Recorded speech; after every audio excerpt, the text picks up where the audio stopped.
Hello, hello, hello.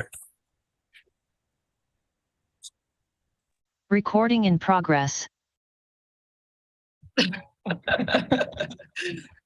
All right, guys, welcome to PFL Media Day for the heavyweights and women's featherweights and our special showcase bout, Biaggio. If you have questions for Biaggio, please raise your hand. Let's get started with Anik, please. Biagio, Anik Subramanian, Fightbook MMA. I met you at the championships last year, so it's really nice to see you again. I have two questions for you. You used to be a star running back in football. Did any of the techniques that you used in football translate into your MMA skills? And if so, which particular moves were influenced by your football? Yeah, I think, as a running back, I had to do a lot of agility drills, ladder drills, footwork stuff. So I think a lot of that transferred over in terms of footwork. Footwork is very important when it comes to striking, when it comes to wrestling, being able to shoot for doubles or singles. I would definitely say footwork for sure. Awesome. And one more for me. Combat sports runs in your family. What makes you more nervous, your own fights or watching your brother Nico fight? My own fights, I think. I'm very confident in Nico. Nico's been boxing since he was 15 years old, and he's only getting better and better and better. So when I watch Nico, I'm very confident in him. It's usually my fights that I get more nervous for. Gotcha. Sounds good. And looking forward to seeing you on Saturday. Thank you. You too. Dave. Dave. Oh, hey guys, Dave here with Fight Bananas. My man, they just talked about it. Heavyweights and female featherweights, but you're the showcase fight. How great is that the PFL puts such a spotlight on yourself, especially for you to be the showcase fight? Yeah, it's kind of frustrating to me because I can't really convey in words just how grateful and blessed I really am. Just for them to give me this opportunity, for them to put the lights on my fight at home in Vegas. It truly is a blessing. And I thank God every single day, multiple times a day. And it's awesome. I'm going to take full advantage of that and come out with a win. That's beautiful, man. Great to hear that. Last thing for you. What is a perfect 2023 campaign for you? How many fights, close stoppages? Would you want to go 15 minutes in a fight to kind of go that level and test it? What's a perfect 2023 for you, my man? Perfect 2023 for me is all wins. I want to get 3 or 4 wins this year, see if I'm ready to go pro, sit down, talk with my coaches when the time comes. And 15 minutes in a fight. I obviously haven't done that yet because I'm not pro yet, but I do know sparring. I usually do 5 minutes a round, but obviously sparring is not the same as a fight. Right. So we're gonna stay amateur and get 3 or 4 wins this year, and sit down with my coach and see what's next. Sounds great. Best of skill to you on Friday, my man. Thank you. Patrick. Hey, Biagio, this is Patrick McClure from Combat Sports. Okay, how you doing today? Good. How you doing? I'm doing well, man. Your opponent in Isaiah Figueroa, there's not much tape on him. He's only got 2 fights. How do you prepare for someone like that? And are you a big film watcher? I am a big film watcher. I like to watch tactics. I like to look at reasons, habits, all types of stuff when I'm, about to fight my opponent. Obviously, there's not that much film on him. I haven't got to see that much of him, but I know he's 1-1. I know he did a kickboxing fight before his first MMA fight. I think he lost his first MMA fight, just like me. Came back his second fight and won. So he's 1-1. Had a kickboxing fight before. I know he wrestled in high school a little bit. Did a couple of jiu-jitsu tournaments. That's all I really know about him. But I just know he's not on my level. He's not training with the guys that I train with. He's not as fast and explosive as I am. So I do know he's going to bring it. I'm expecting everybody that I fight to bring it because they're fighting Muhammad Ali's grandson. So, I expect them to perform their best. But still, I'm going to come up on top. So you mentioned training partners, and you train at Extreme Couture. Can you give us who your training partners are in that amazing gym? There's so many guys in that gym who are on the top tier. Oh, there's a ton. Maz Burnell is one of my main training partners. He fights in Bellator. Jeremy Kennedy, he also fights in Bellator. He's ranked. I think he's fighting for the belt soon. I have another amateur that I train with a lot. His name's Blake Monty. The dude's a savage. You know, he's going to be really good. Julian Erosa, he's in the UFC. He's been in the UFC for a long time. You know, Kai Kamaka, he's also in Bellator. You know, these are some of the main people that I'll get sparring rounds with. Nicholas Mota, he's in the UFC. Yeah, there's just a bunch of guys that I work with that are very, very high level. And not only do we train together, but, you know, when they see me make certain mistakes, you know, they'll try to correct that mistake. They'll tell me what I'm doing wrong and what I got to do to fix that. And that's how you know you have good training partners. You know, they're not just training with you, but they're also helping you. That sounds great, man. One last question from me. You know, your PFL debut, I don't think you could have written it any better. Do you feel any more nerves or less nerves going into the second PFL fight? My last fight, I was pretty nervous because I haven't fought on that kind of stage before, but now I have. You know, now I know what it's like to be in the smart cage, to fight on ESPN, to fight in front of a big audience, to open the card for a world championship fight. So I know what that feels like now. When I was at the event last week, I kept thinking to myself, oh, like, I feel almost used to this now. Like, now I'm really used to it. Now I'm really excited to fight.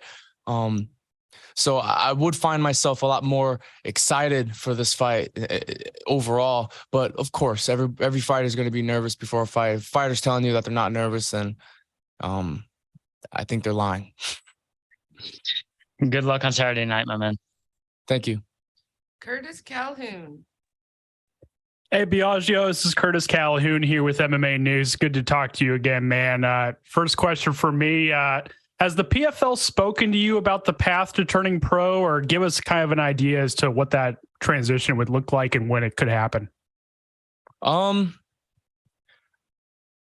not really sure. You know, the PFL is a great organization. You know, when I told them, you know, I'm going to wait to see if I'm ready to turn pro with my coach, you know, they were all okay with that. And I'm very grateful to be signed with an organization that is okay with my journey and the steps that I need to take, that I feel I need to take in my journey. Yeah, this year I plan on getting 3 or 4 fights and then sitting down with my coach and seeing what's next, you know, and the PFL is 100% okay with that. And I'm just super grateful that they are, because I'm not here to try to rush. You know, I'm here to get experience and to be ready to go pro and be really good. So, yeah. What are some of the biggest things you've learned about yourself, physically, mentally, emotionally, since you made that full-time move to MMA from football? I just felt myself in a better mental state. You know, I feel my confidence got a lot better. I feel better physically. You know, I'm not doing what I used to do before I got into MMA. You know, I was lost at some point after football. So, you know, it really dedicating myself to the sport has really helped me emotionally, physically, spiritually. I feel closer to God. You know, I feel just overall better as a person. So, and as a fighter. So, I'm just really grateful. Last question from me. I feel like whenever we do these media calls or whenever you do an interview, there's that tag of, you know, Muhammad Ali's grandson, right? So how important is it for you to create your own legacy in the sport and not just being known as Muhammad Ali's grandson? Yeah. I think it's very important. You know, every fighter wants to create their own name and make their own legacy. You know, that's what I'm trying to do. But overall, you know, in the bigger picture, that I don't really care. You know, if you call me Muhammad Ali's grandson and I'm a world champion and I'm out there helping people, I don't care what you label me as. You know, the big picture for me is being able to use MMA as a platform to help people, change people's lives, preach martial arts to those who are sad, depressed, who are getting bullied at school, and those who feel like they need it in order to build their confidence. And I think it would build people's confidence. So you can label me as whatever you want. I don't really care as long as I'm helping people. That's the only thing I care about. Appreciate the time, man. Thank you. Thank you. Lorenzo. Hey, Biagio, it's good to talk to you, my man. You've picked up 2 straight wins on the amateur circuit, and both have been by first round stoppage. I know you'll always take a win, but is there any part of you that really wants to be in that 3-round grueling fight? Is there anything appealing about that to you from a competitive standpoint? 100%. I do want to eventually, it could be this fight. I'm just ready to go to war. You know, I have a theory in my head that the best fighters are the ones that could take the most damage and keep going. You know, if you're beating the crap out of somebody and the guy's all bloodied up and he's still walking you down and walking towards you, you know, that's a scary dude to beat. And you're going to think to yourself, how do I beat this guy? So that's the fighter I want to be, you know, and a lot of that comes with grueling 3-round fights, 5-round fights, or 3 5-minute round fights, you know. So as a fighter, that's what I want to be. You know, I want to be that grueling fighter that's not going to go down. You're going to have to kill me in there. And just like trying to pick your brain as being, you know, pretty fresh into the MMA scene in terms of competing, more on that point, is there any part of you that maybe would feel like you're really not a fighter until you've had that type of fight, whether it's pro or an amateur? Yeah, I actually do agree with that. You know, it kind of makes me, I'm a little insecure about it that I haven't gone into a 3-round war yet. So I'm ready for it. You know, I'm ready to get into a 3-round war, test myself, test my limits, and see what I can do when crap hits the fan. You know, so I 100% agree with you. I do feel like once I get into a war like that, like I really am a fighter. You know, I am obviously a fighter, but I do want to see what it's like to go into a grueling 3-round war. Spoken like a true warrior, man. Appreciate the time. Thank you, and can't wait for Friday. Thank you. Cassandra. Hi there. A couple of questions. Want to start with the fact that you actually get to work at home, and how do you feel that having kind of the distractions of preparing at home is part of your development? I'm sorry, could you repeat that? Yeah. How important is it for you to be able to handle the distractions of having to work from your home base? How important is that in terms of being in your development as a professional? I think it's very important. You know, obviously you don't want to have those distractions, but you know, the people I surround myself with, my family, my teammates, these are the only people that I'm really surrounding myself with leading up to a fight. That's here in Vegas, technically at home. So I do think that it's important to cut out the distractions, but I don't really have that many distractions right now. You know, I'm only surrounding myself with my loved ones, the people that love and support me. And come the night before fight night, you know, I'm going to be off social media. I don't really care about social media. I'm just ready to fight. You have kind of emerged as an athlete in Las Vegas most of your life.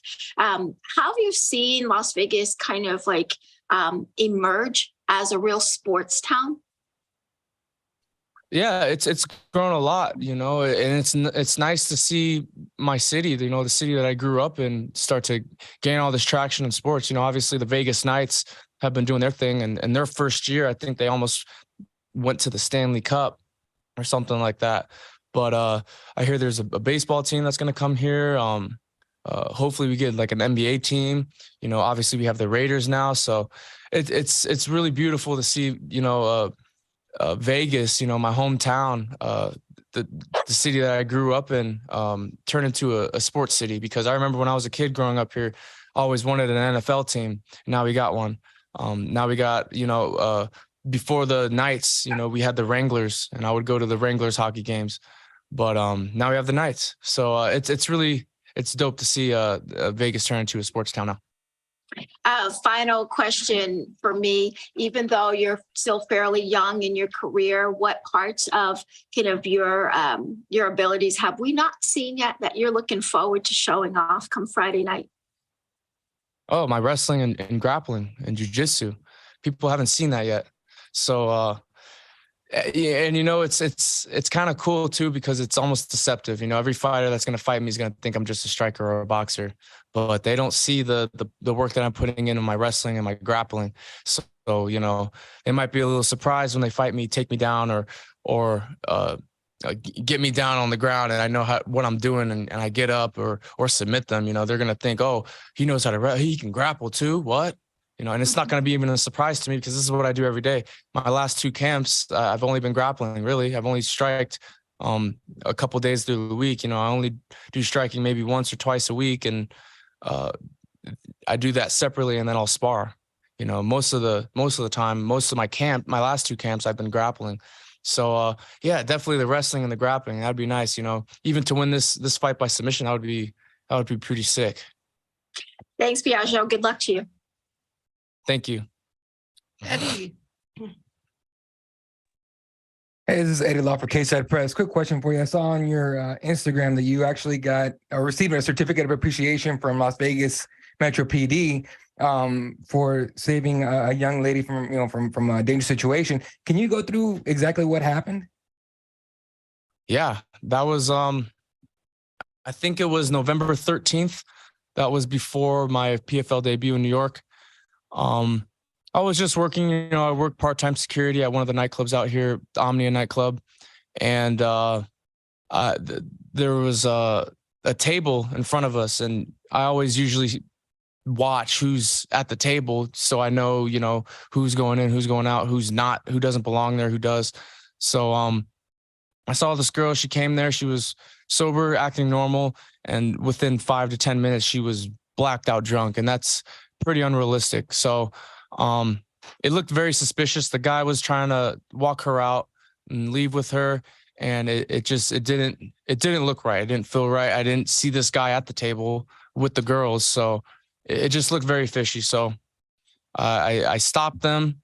I brought in another security guard, and I had them separated, and the girl's friend was actually looking for the girl that the guy was trying to walk out. And I asked her friend, I said, do you know this guy? She said, no, I've never met him. So I'm like, okay, there's red flag number 1. And I'd asked the guy, I said, how do you know this girl? Like, do you know her? And he said, oh, I know her like a sister. I've known her growing up, this and that. And I looked at him and I said, you're lying to me, because, her friend told me the opposite. So then he got mad and started cussing me out. And I said, wait right here. So we separated the parties, and we basically just kicked the guy out. And then we kicked him out for trespassing. And I actually didn't know until the day I got the certificate that he actually had the girl's phone. So who knows what could have happened, I was just doing my job. I definitely assumed that he spiked her drink or something like that, because nobody acts like that 5 minutes after drinking. So yeah, they awarded me, and yeah, that's pretty much what went down. Hey man, good on you, man. Appreciate you. Good luck. Yep, thank you. Jake. Hey, Biagio. Jake Noack from the Scrap News here. Just wondering, you said you're at Extreme Couture, great gym. Who's going to be in your corner for this one?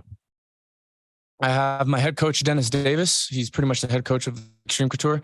And I have my striking coach, James Gifford. And what kind of energy are those guys going to bring to your corner? What do you like from them? Why those two? Oh man. Well, James Gifford he's been a striking coach in MMA for a very long time. He worked with Frank Mir. He's worked with Misha Tate, Conor McGregor, just a bunch of guys and girls. And Dennis Davis he's the head coach of Extreme Couture. He's coached God knows how many names, he's been in the fight game for a long time. He fought a lot of great guys like Nick Diaz and stuff, Clay Guda. These two guys, they're family to me.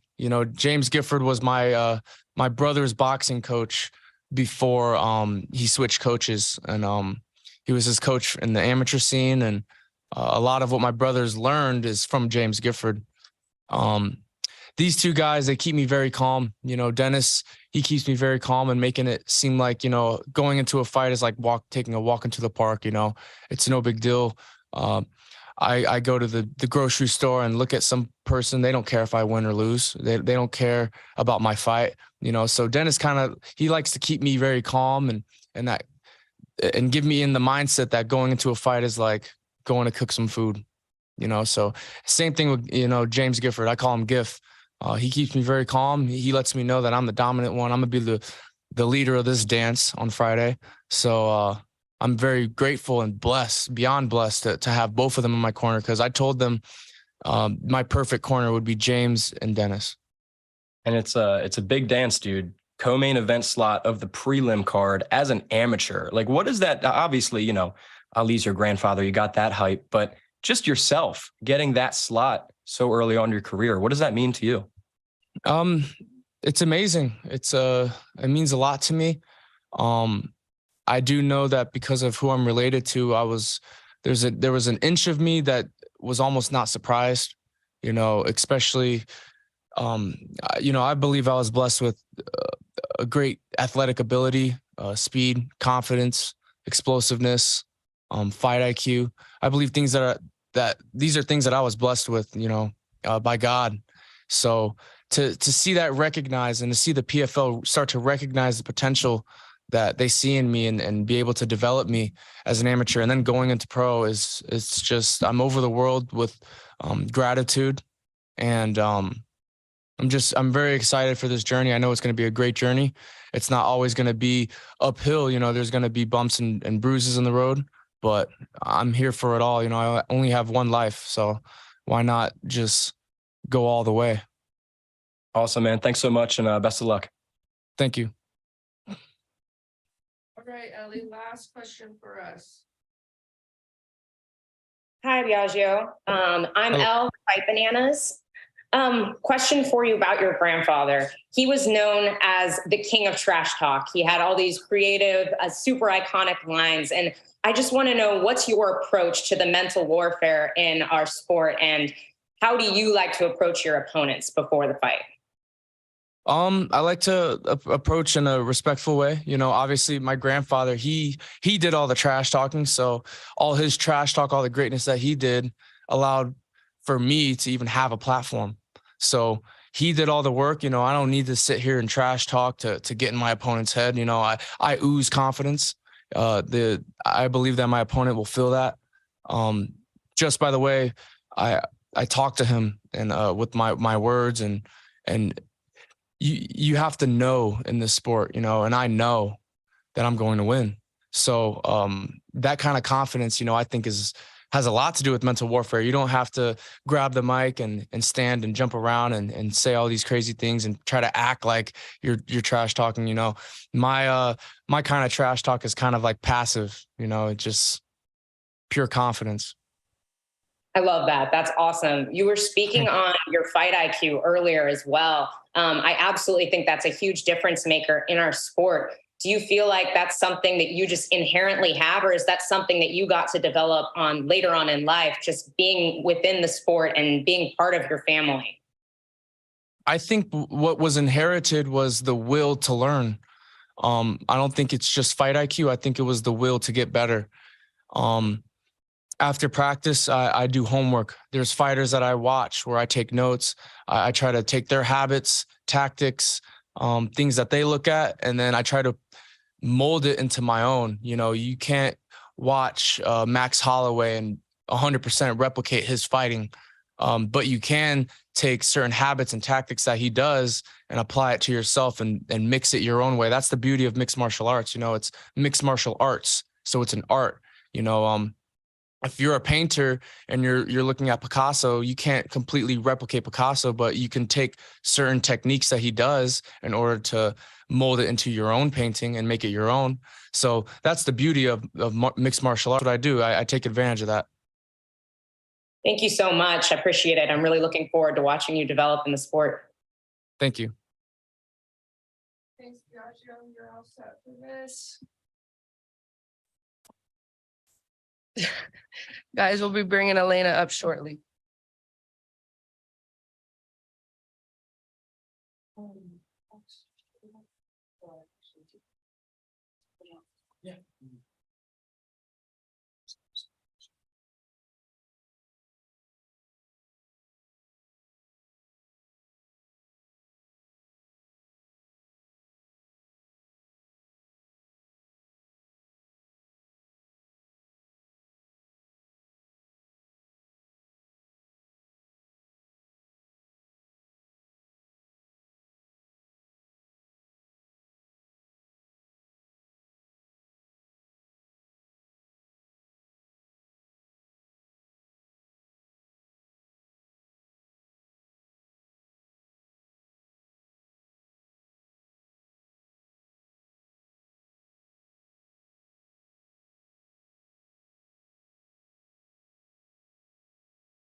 Come on, Olena.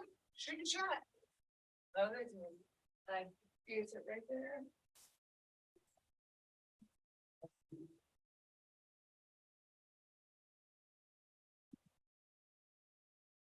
All right. Anyone got questions for Olena? Jonathan, kick us off, please. Jonathan Ramlicon, 5 Region Sports. Hi, Olena. We talked a couple weeks ago. You talked about when the cage doors shut, you'll see who prepared the best. What do you feel will give you the edge in preparation going into this fight? Listen, when I step into the cage or I step into octagon, I feel myself alive. So for me, fights, it's part of me. And I just have fun. I'm excited. And I'm blessed to have opportunity to fight 7 April. I love what I do. I'm born for it. I'm fighter not only octagon, I'm fighter in out of octagon. I always fight for everything, for what I love, for what I need. So I'm excited and I'm blessed, and I cannot wait to just make a good fight 7 April. Thank you and good luck. Shit. Anik. Olena, nice to see you. You haven't fought at featherweight in the last 5 years. How do you feel at a smaller weight class, and what advantages do you think you can get out of fighting at 145?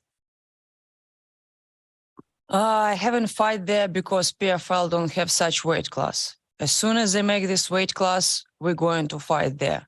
So it's depends from the tournament. I love our tournament for opportunity make from fight to fight.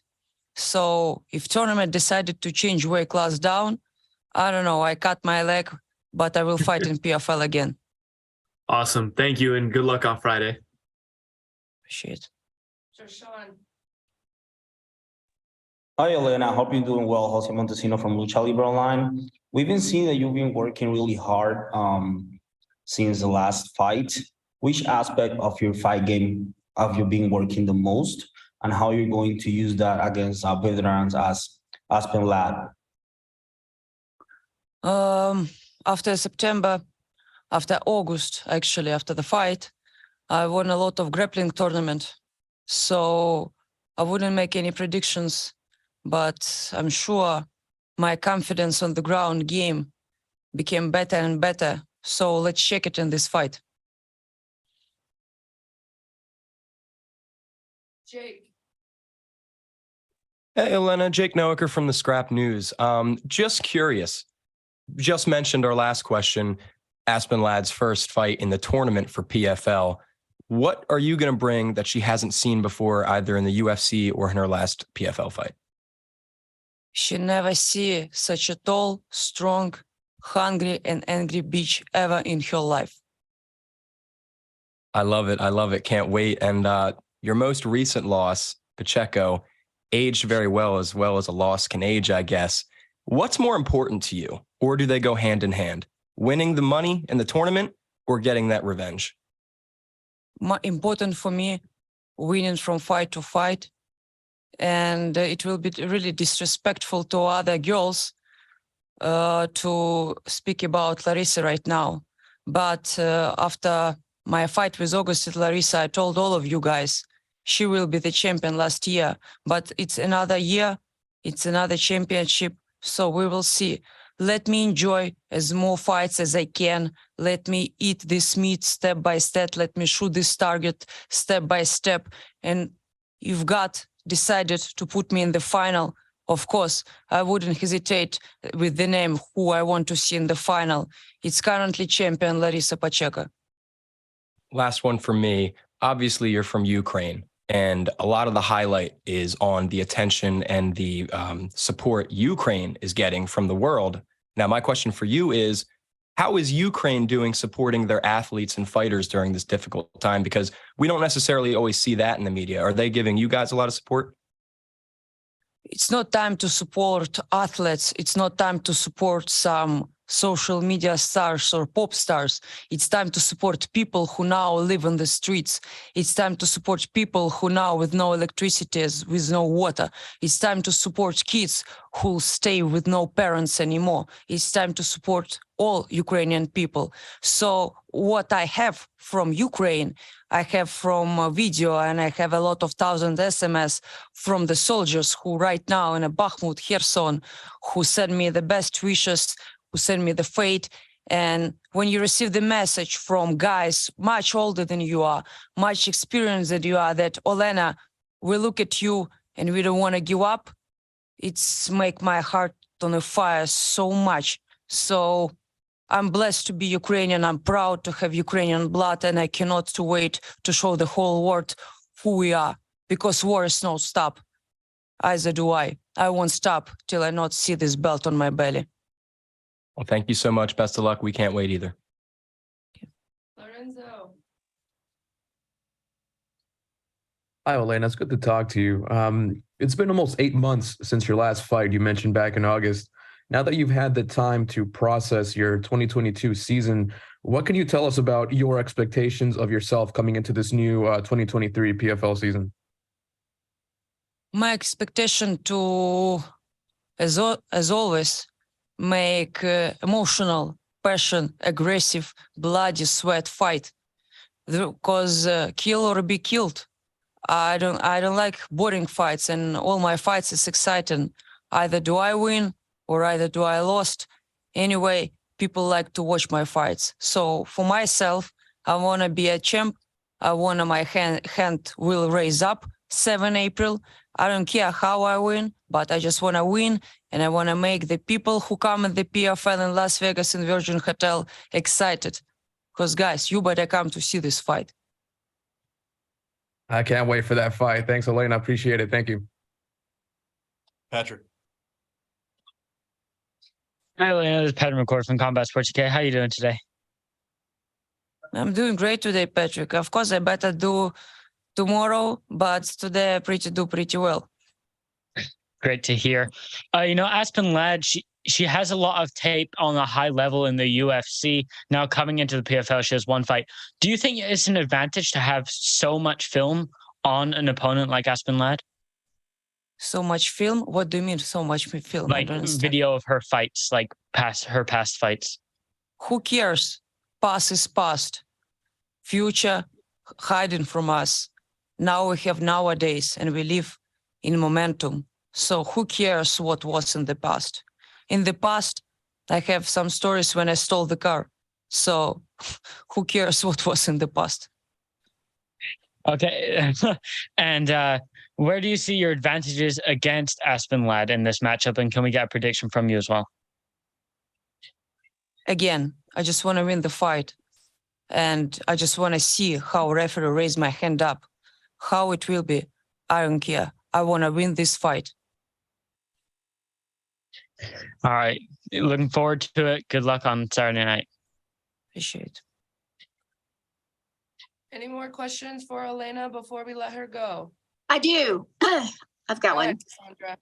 Hi, Elena. Cassandra Cousineau with LVSportsBiz.com. It's pretty obvious. Everyone knows that you fight an aggressive style and you're emotional. How much do you think people overlook how technical you actually are and how much experience that you can actually bring in every stage of the fight? All my life, I heard one thing, that I'm not technical. I'm not good enough. But guess what? I'm here. I'm fighting Vegas. I'm fine in the best tournament in the whole world nowadays. So fuck these old people. I prove that it's not about technique. It's not about somebody say to you something. It's all about will and all about what you want for yourself. So my advice for all fighters, no matter women's, man, never listen to anyone. Do whatever your heart tell you. Just do whatever you love. Life is so short, and be appreciate every day, because every day can be the last day. Final question for me. We know you're a big Harry Potter fan. Which house would you be in and why? I'm definitely Slytherin, because I like Avada Kedavra. if you know what I'm talking about. Not surprised. Thank you. Good luck to you Friday night. Thank you. Thank you, Olena. Every time I play of Harry Potter, I need my mean bitch disappear. I mean, the dress should have been a dress. Yeah, you know. Thank you, dress.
All right, guys, we have Yorgan. If you have any questions for Yorgan, please raise your hand.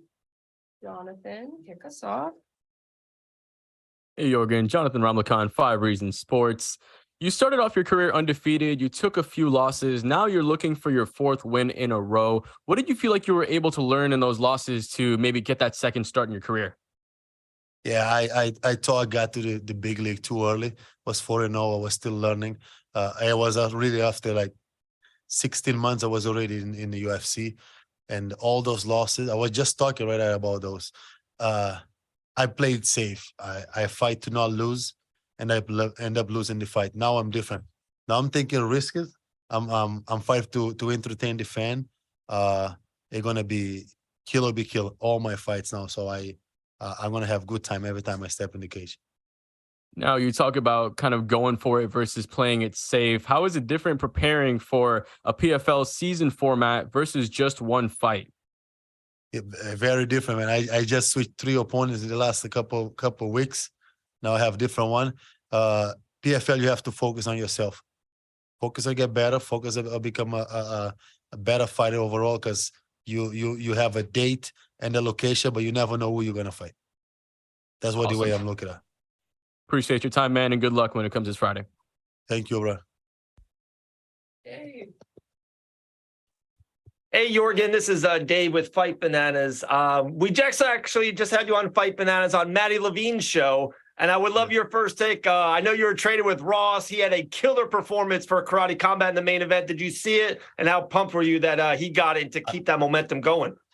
I saw. I did a last sparring session with him like a week before he flew to Miami.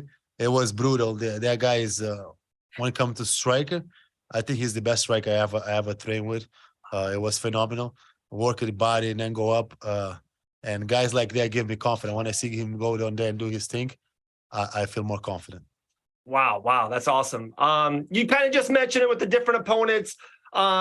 I know you got a tough fight, and every fight's a tough fight in front of you. But is there a little, honestly, disappointment that you're not fighting the defending champion, the main guy, the one that you maybe had to go through to win it all and receive $1 million? Are you a tad disappointed that he's not fighting you on Friday night? Yes, I was definitely disappointed, because to me, this was my PFL debut, and also I was fighting for the belt. That was my mindset. I'm fighting the champion. I'm fighting for the belt. And I had already everything figured out. After I get it done, I will say, as far as I know, I was the PFL new heavyweight champion. But, it is what it is. Everything, I think God have a plan, and everything, in the end, everything going to work out.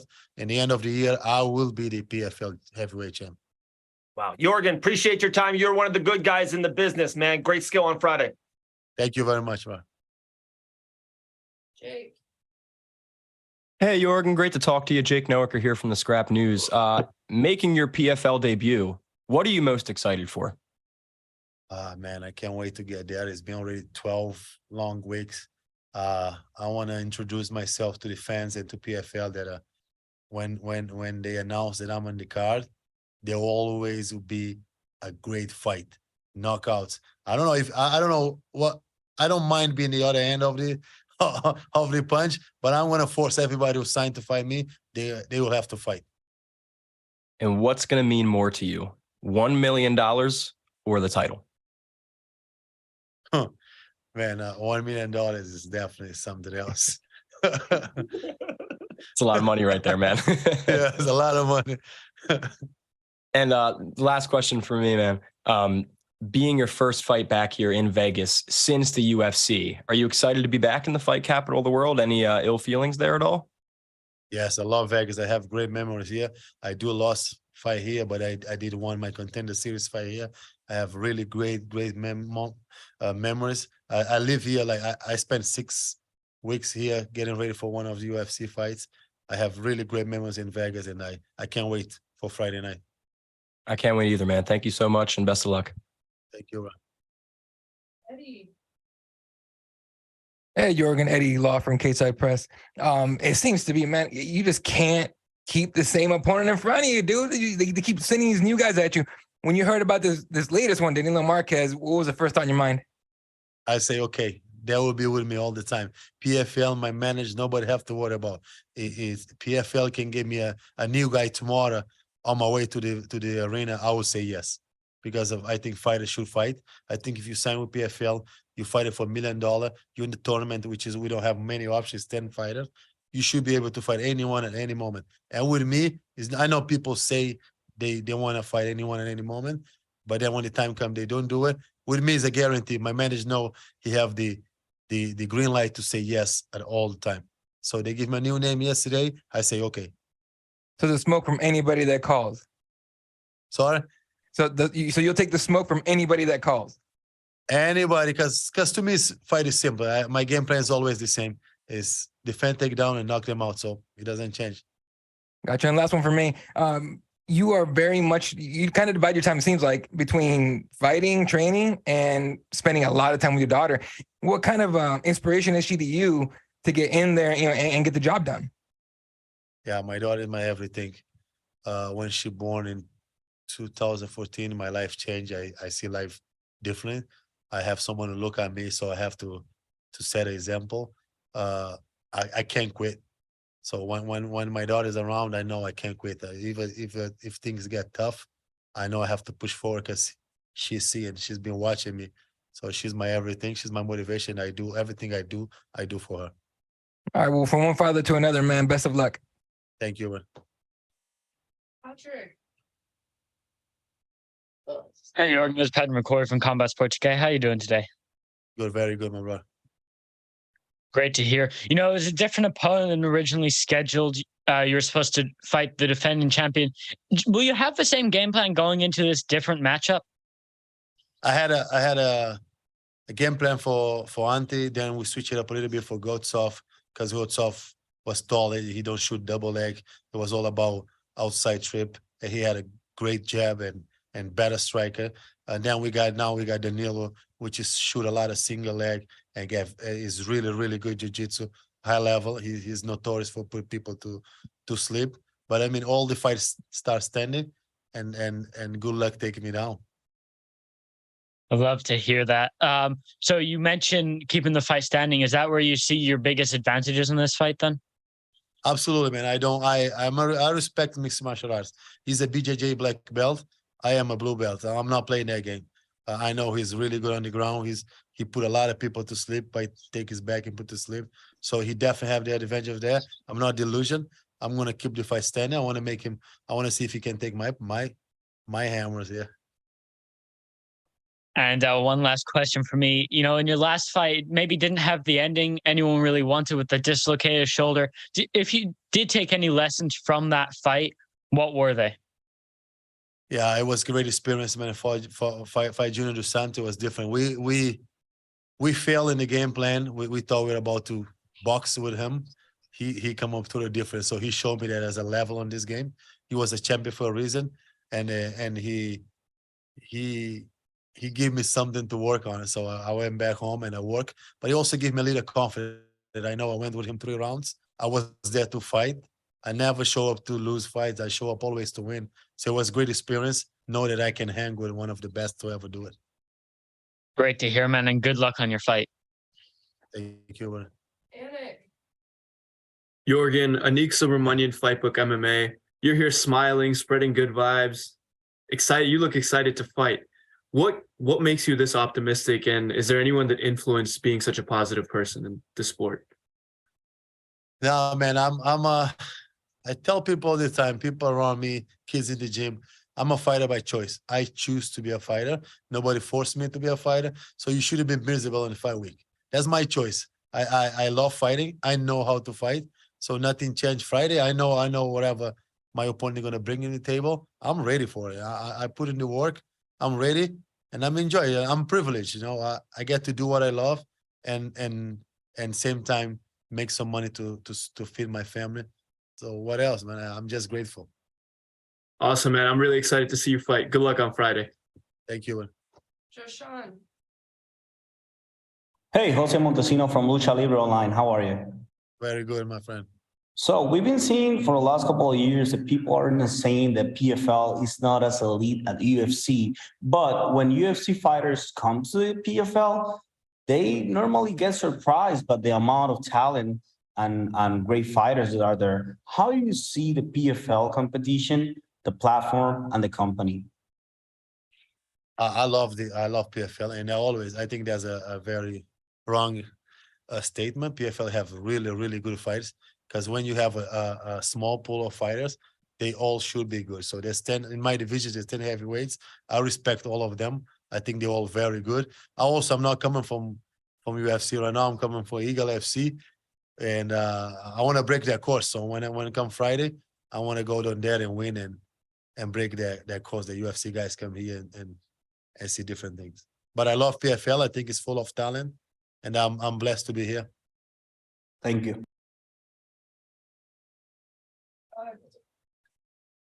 Curtis. Hey, Yorgan, this is Curtis Calhoun here with MMA News. Good to talk to you again, man. Do you kind of see this as an opportunity to really prove that you're the man to beat at heavyweight with Ante pulling out, Denis Goltsov pulling out? Do you kind of see this as an opportunity to really, prove a point that you're the top contender? Absolutely, man. I think we should set our first fight of the season is the one we're going to set the pace for the rest. I always say my goal was fight Ante and kick in the front door and show the guys, hey, I'm not one more guy. I'm here to stay. But I mean, we have different opponents, but my goal is the same. I want to go down there and win impressive and let people know that they better be watching because I'm coming for everything. You've always been a guy that likes to stay active too. How happy are you with the fact that when you're fighting ahead of time next and not having to worry about, when am I fighting next, who am I fighting and all that? I love the format, man. I think this is going to be great for me because always after the fight, I normally take time off and get and put some extra weight and do a lot of bad decisions. So now I know I have after the fight, I have to go straight to the gym, get better. And then the financial part too. If you're going to fight every 2 months, that means you have a check every 2 months. Less worry about that. So I love PFL. I hope I can end my career here in PFL. Appreciate it, man. Thank you. Thank you. Lorenzo. Hi, Yorgan. Thanks for taking the time for us. This is your first season in the PFL. It's known that the PFL season format is fast-paced, especially for those that advance in the tournament. I'm wondering, did that affect at all how you approached your training heading into this fight and heading into this 2023 season? Yes, we change a couple of things. Less sparring. I love sparring. I like to spar twice a week, but we already put that to the side. So now I have to drill a lot of drills, a lot of heavy drills, a lot of condition. And most important, you got to stay healthy and make it to the fight. Because it doesn't matter if you're favored or not.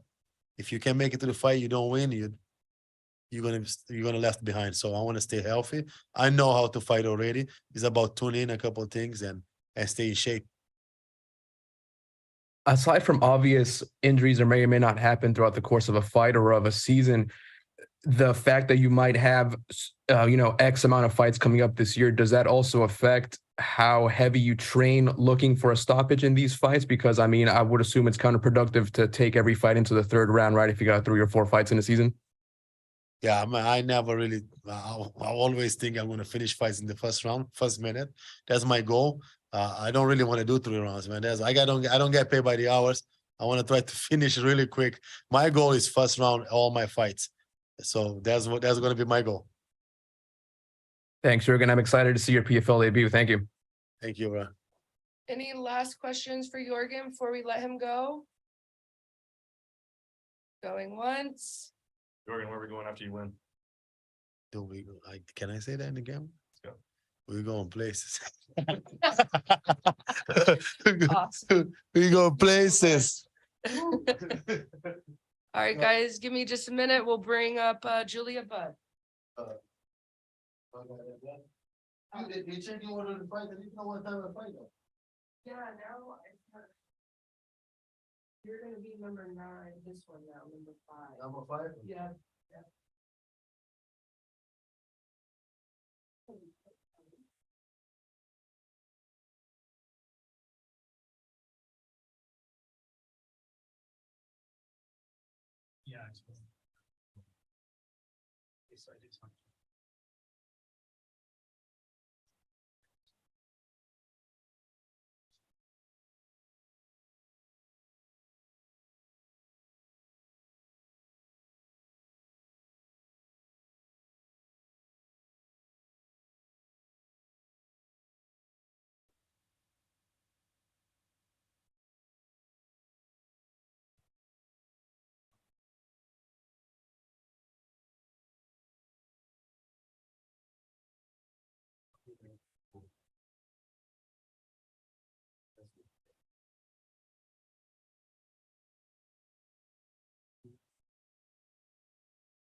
Obviously.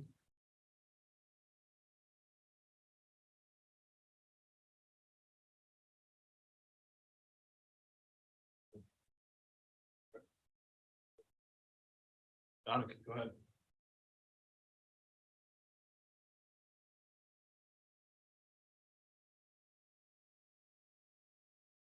Anik, you here? Got me? Yeah, sorry. Okay. So, Matheus, you have a win over Bruno, Anik Subramanian, Fightbook MMA. Do you take confidence from your victory last year? Yeah. I always got a confidence when I have fight. Doesn't matter who, doesn't matter if it's the second fight or first fight, I don't care. I always got confidence for the fight. Awesome. And one more question from me. You were in the finals last year and you had a couple of pretty good fights last year. What experiences and what lessons did you take from your experience last year? And how do you think your performances last year will make you a better fighter in 2023? So last year was everything new for me, you know, my first season, my first year doing all my fights outside of Brazil.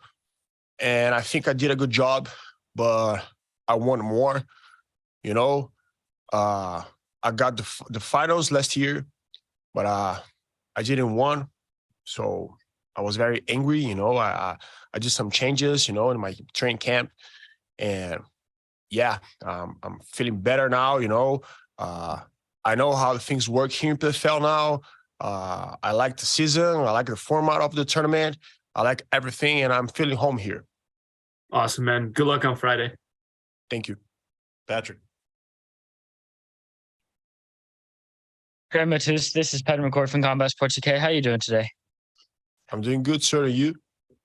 I'm doing very well. You know, you lost in the final last year, but is there motivation knowing that you were able to get to the final and, you know, the experience of being in the playoffs and going through the full regular season? Do you think that gives you an advantage against other fighters? I don't know if it's a advantage, you know. As I said, I think I know how the things work now here in PFL. You know, I know how the season work. I have 2 fights to get in the playoffs, and then I need to win in playoffs, you know. So my advantage, I think, is just for the guys who is the first time here in PFL.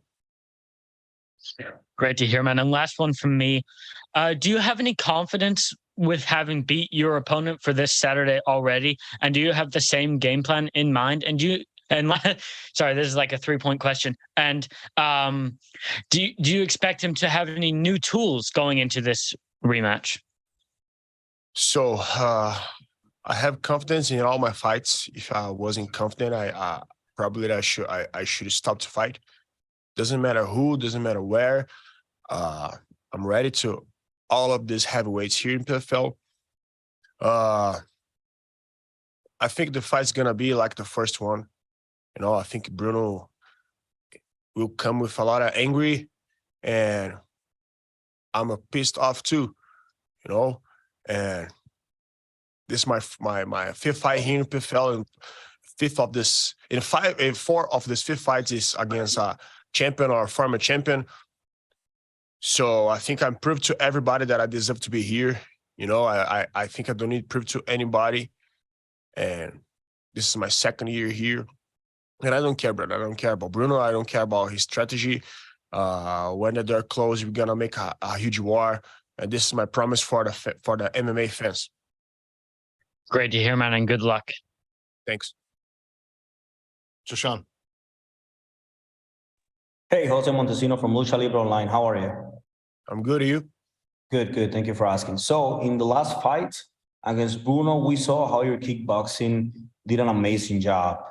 He was taking all the leg kicks. Rewatching that fight, which areas do you think it was like the perfect stone to make that fight a win? I beat Bruno in his best. I beat Bruno in his striking. He's very dangerous striking. He was the champion in 2021. And yeah, I beat him on his best.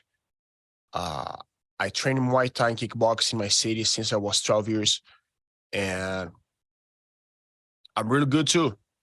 I know how kick, I know how boxing, I know how striking. And yeah, it's going to be a war. Thank you. Jonathan. Hey, Matheus. Appreciate you taking the time out of your day. Now, in sports, every great athletes, they like to add a new tool or sharpen their tools in the off season. What did you feel like you were able to add or maybe sharpen during the time off to make yourself better this season? I think I did. I had to make this. I did the same things, but I put my mind in lift weight, because last year was my first year in heavyweight division. So I tried to change my body, more stronger, and I think I did it. So you see a new Matheus in this fight, stronger, heavy, faster, all the good qualities of light heavyweight in heavyweight division. Now, when it comes to your lifting, were you focusing mostly on strength or more your explosive style training? The both things, I need to be trained and explosive, and without lost my speed, I think I have a good speed.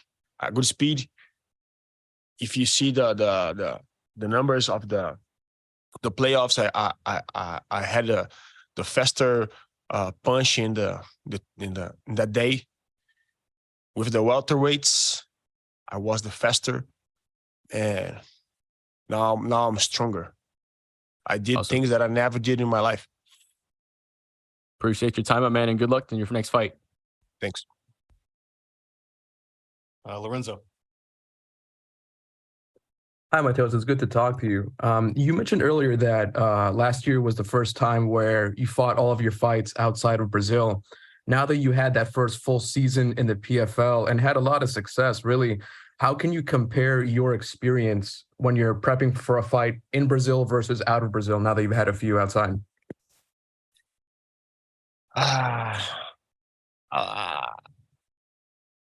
think I was prepared all my career, all my life, all my training sessions to fight here, outside of Brazil. Fighting in Brazil is really tough. We have a really good opponents. We have a really good train there, but we don't win money fight there in Brazil. I think we need more mentally preparation, and this is tough because you're leaving your country to fight outside, or you travel the world to fighting. And this is the difference, In Brazil, you don't win money to fight. You fight for your dream. You fight for opportunity to fight outside. It's opportunity to win your money fight. And this is why I'm here. I'm a dreamer, and I'm living my dream being here. Thank you, Matheus. I appreciate the insight. I can't wait to see you in 2023. Thanks. Any other questions, guys? Anything else for Chef? Good to go. Thank you.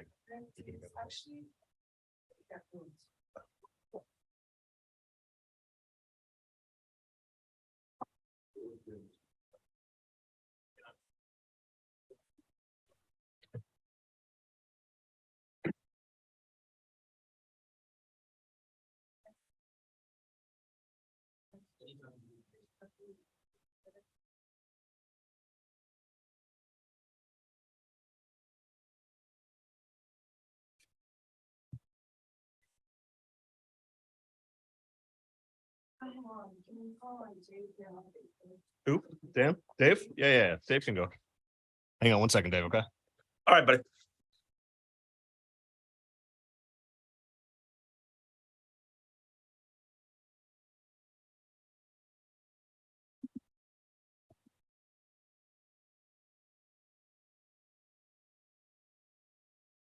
And good to go, Dave. Go whenever you. All right. Hey, Julie, this is Dave with Fight Bananas. How are you? Hi, good. How are you? Doing good, friend. Doing good. Live thing first, when the PFL said, hey, the females are going to not lightweight, they went to featherweight. My first reaction's like, wow, that's great for Julia Budd. What was your first reaction when you heard that?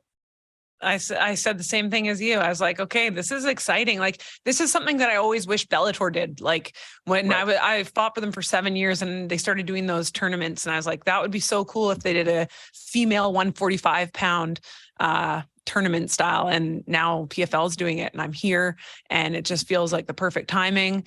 And yeah, I'm excited. Awesome. Last one for you. The generic fun question of the week. Main event, PFL 2, Las Vegas versus the champion, Larissa. She's going for the 2-weight, first champion in PFL history. Where are you at right now? How are you feeling? What a great spot to be this weekend, this Friday night.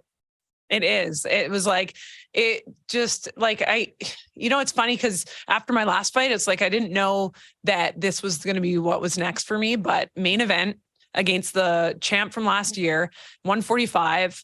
I don't think I could have written anything even more perfect than this. And I'm so prepared and so confident. So it just feels like it's all coming together. Awesome. Julie, can't wait. Best of skill to you Friday night. Thank you. Jonathan, you're up. Hey, Julia. Jonathan Ramlakan, 5 Reasons Sports. Just to build off that question from Dave, obviously you're fighting Larissa, and last season maybe didn't go the way you wanted to. Although it's a brand new season and she's not the champion for this season, will getting a win maybe right some wrongs from last year? I feel like that's always kind of what it feels like when you get back on the horse after falling off, like last year, obviously that did not go the way that I wanted it to be, but you got to kind of trust the process sometimes. And I feel like it forced me to go back and look at some areas of my game and how I want to get better and how I want to really showcase myself this year. So that experience, I feel I'm grateful for it. I'm so excited for Friday night. I can't keep saying that, but I'm freaking ready to go. Now, obviously, you're one of the great athletes in the sport. You've won championships before, but what did you do this offseason, maybe like other great athletes like a LeBron James, to maybe add some tools to your bag and improve going into this season? Just continuing to grow. Like, obviously my team, Lance Gibson Sr., Lance Gibson Jr., everybody at Gibson MMA, we have a very small, close-knit team. And we, after my last fight, I started going down to Seattle a lot more and training with Jeff Kaler and Lorenzo Reyes, his boxing club down there, adding those tools to already I have great skills, obviously from Gibson MMA, but adding that. And then in January, we came down to Arizona and started working with Fight Ready and just developing myself. Like, it was like every day I went out on the mats there, I was tested. And I kept saying, like, this is really uncomfortable. And I believe that's where, in that uncomfortable growth, was where I was able to grow and showcase who I am and what I'm built for. And I'm built for main events. I'm built for championship fights. I'm built to be the best. And that's what I'm here to show. Absolutely. You only grow in the outside of that comfort zone. Appreciate their time, Julie, and good luck this Friday. Thank you. Patrick. Hey, Julia, this is Penn McCoy from Combat Sports UK. How you doing today? Hi, I'm great. How are you? I'm doing very well. You're fighting the champ from last season. Is that exciting or is it nerve-wracking? I think in the beginning it was a little nerve-wracking. And because I'm like, hey, this is a big deal, and then as it kind of does, I feel like it's like you chip away as fight camp goes on to now it can be exciting. Now it can be like all the prep is done. The hard work's done. I'm ready to go. So yeah, I think it was a little to be honest, a little blend of both, but now exciting. Outside of her fights against Kayla Harrison, she's knocking everyone out. How have you game planned around, not being, getting hit early? Because that seems to be her window for the knockout shot. That's basically, I mean, to prepare for her, you got to look at all of her wins, right? But we were able to see a lot, Sarah Kaufman, we look back at that fight, we're like, holy moly, she did amazing. And she's a 135er. And so seeing that fight, and how it went the distance and how Sarah kind of took it to her. And then seeing Larissa's wrestling in that fight. So it was kind of like, as we started dissecting different film along the way, we're like, okay, there's a lot here that's more than just like the quick knockout punch in the first round, and obviously preparing for that, being ready for that, but also just like the other areas of her game that people might underestimate or overestimate. And one last one from me. I want to ask you, do you take any lessons away from the split decision loss to Aspen Ladd last time out? Absolutely. It's like I said, you can't cry over spilled milk. Get back to work. Make sure you never leave a fight that close ever, so that there's no question. Judges can see it one way or the other. It's like a unanimous decision or nothing, or finish, or that's it. You can't have split decisions. So after I was kind of pissed off for a couple of weeks, I was like, okay, you know what? I've been on the receiving end of I've won split decisions as well. So I couldn't be mad about it. It was like, just go back, get back to work and do better. Great to hear. Good luck on Friday night. Jake. Hey, Julia, Jake Nowaker here from the Scrap News. Just because Patrick just brought up Aspen, I have one question about her. Yeah. Would you like to run into her again in this tournament to avenge that loss? Obviously. Yeah. It's like, I want to run into everybody I lost to and fight them. That's me. That's my spirit. That's like, I want to right all those wrongs, but it's the person in front of me. Larissa Pacheco, Friday night. That's all I'm focused on. And from there, we'll see what plays out this year, because weird things happen. You know what I mean? Like, we can meet again, maybe, or could be somebody totally unexpected in the season. So it's just, hopefully we do, but hey, it's whatever is meant to be will be. And as you said, Pacheco up next. Where do you put her with her big win over Harrison and her whole career? Where do you put her in the GOAT conversation, and what would it mean to beat someone with that level of, skill and competition? Yeah, I think that I always say, whoever's right in front of you is your toughest opponent. So I'm just looking at this. I've been in there with a lot of tough girls, a lot of greats. And I can't wait to go in there and do what I'm going to do on Friday night. And last one from me, I saw you were in Lance Gibson's corner at Bellator 293. Unfortunately, it didn't go his way, but what was that experience like, and how does Lance bounce back? He bounces back, man. It's 10 years undefeated. It's obviously it was shocking for me, because I was expecting him to come out with his hands raised, but at the same time, we were almost at peace, because we know he's okay. He's fine. He's healthy. And it almost just seems it's pissed us off, but we know what we're going to do to come back and be better from that. And it was me and his dad were like, hey, listen, I got knocked out in 14 seconds. Dad's like, I've been knocked out in 7 seconds. This is not a big deal. I know it feels like a big deal right now, but you will come back from this. So just our experience in as a team and a family, being able to hold him up and just be like, yo, dust off your shoulders and let's get back in there. So he'll be fine. Trust me. I believe you. Excited for his comeback and excited for your fight. Thank you so much, and best of luck. Yeah, me too. Thank you. Jashan. Hey, Jose Montesino from Lucha Libre Online. How are you? Good. How are you?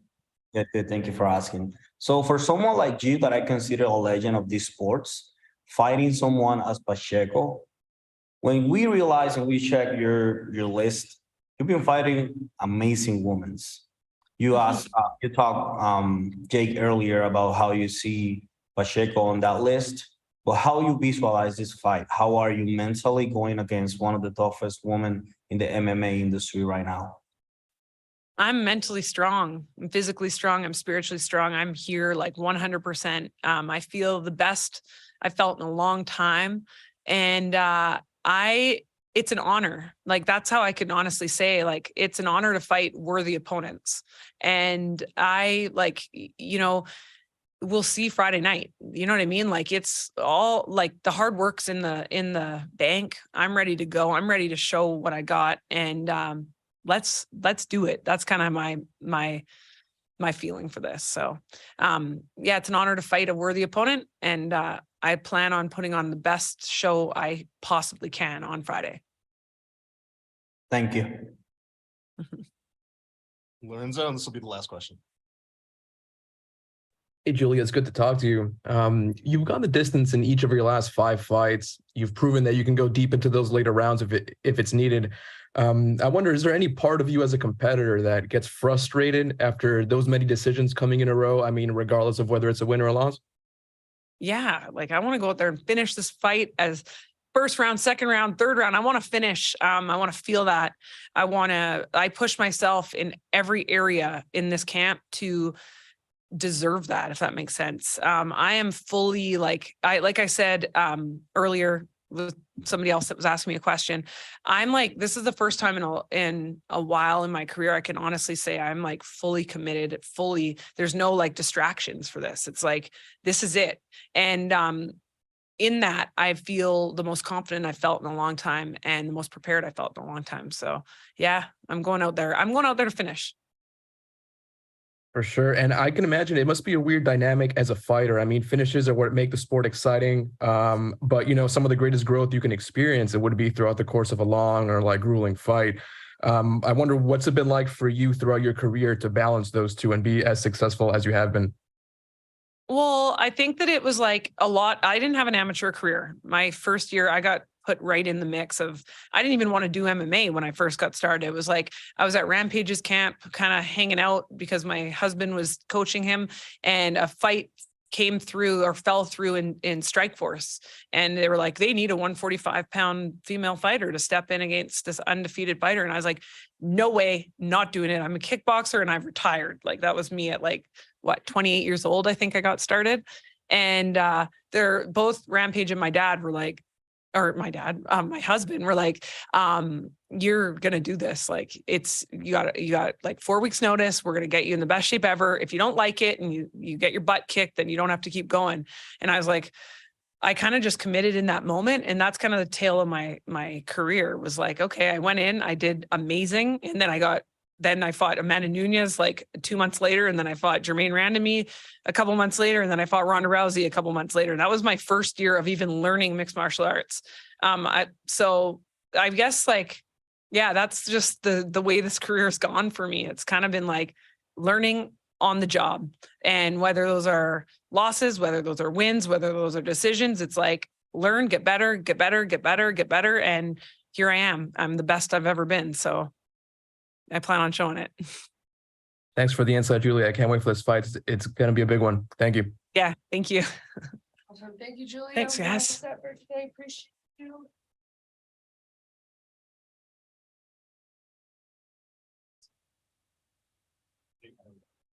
It was just a weird walk. I stopped the knee down. Yeah.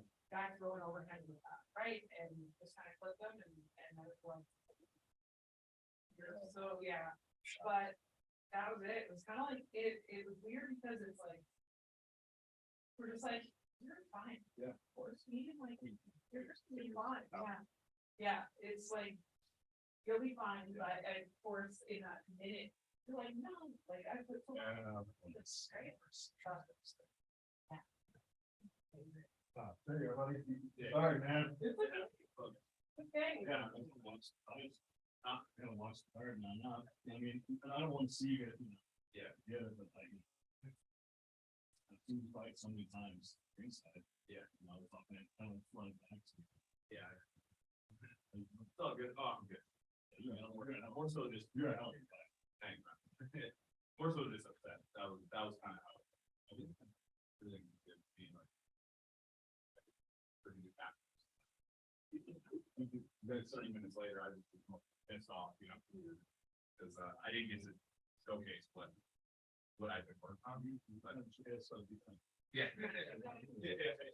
Next time I'll.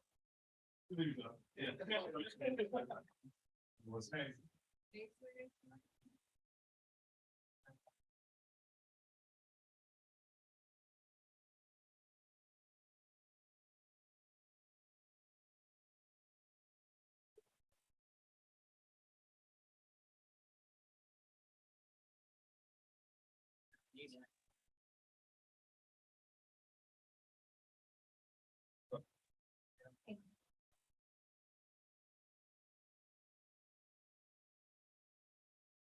Okay, guys, we got Aspen. Shashan, you ready?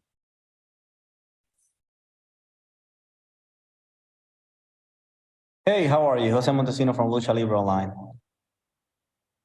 Hi, nice to kind of sort of meet you. So this is your second fight on PFL. You're fighting Olena. Last season she was basically a brawl. She have amazing fights, amazing combinations. How you visualize this fight and how's been your preparation for it? My preparation for this fight has been similar to any other, not really focused too much on the opponent. Sure, we're aware of her tendencies and certain things that she does, but that's not the deciding factor in how we're training up until the point of knowing who she is. It's good to be aware, but hyper focusing on the opponent is never a good option. This being your second fight on the PFL and knowing that you fight before on UFC, how is it different? Do you like this system a little bit more? Do you which one is better for you? For me personally, the PFL has been better than the UFC. However, they're just different in how they're ran. They're different in how they do certain things.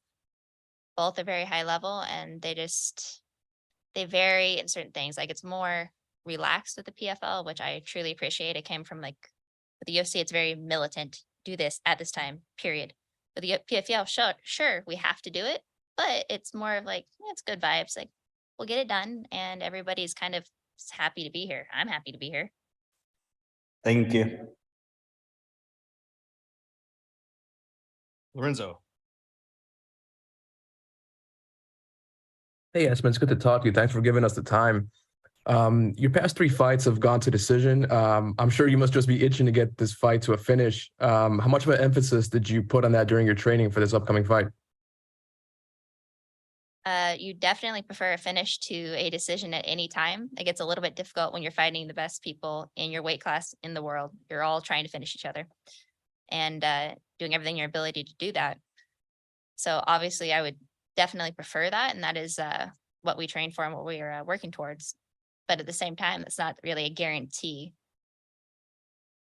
This is going to be your first full season in the PFL format. You had the fight last year. One's not really enough to get that feel for it, in my opinion. What can you tell us about any preparations you might or might not have made during your ramp up to this first full season? Definitely. So going through a first full season with PFL is completely different than the format of any other promotion I've been with or any other fight promotion period, whether I've been with them or not. Nobody else does the seasonal format and you do not fight that close together. It's something that it excites me. I'm very looking forward to it.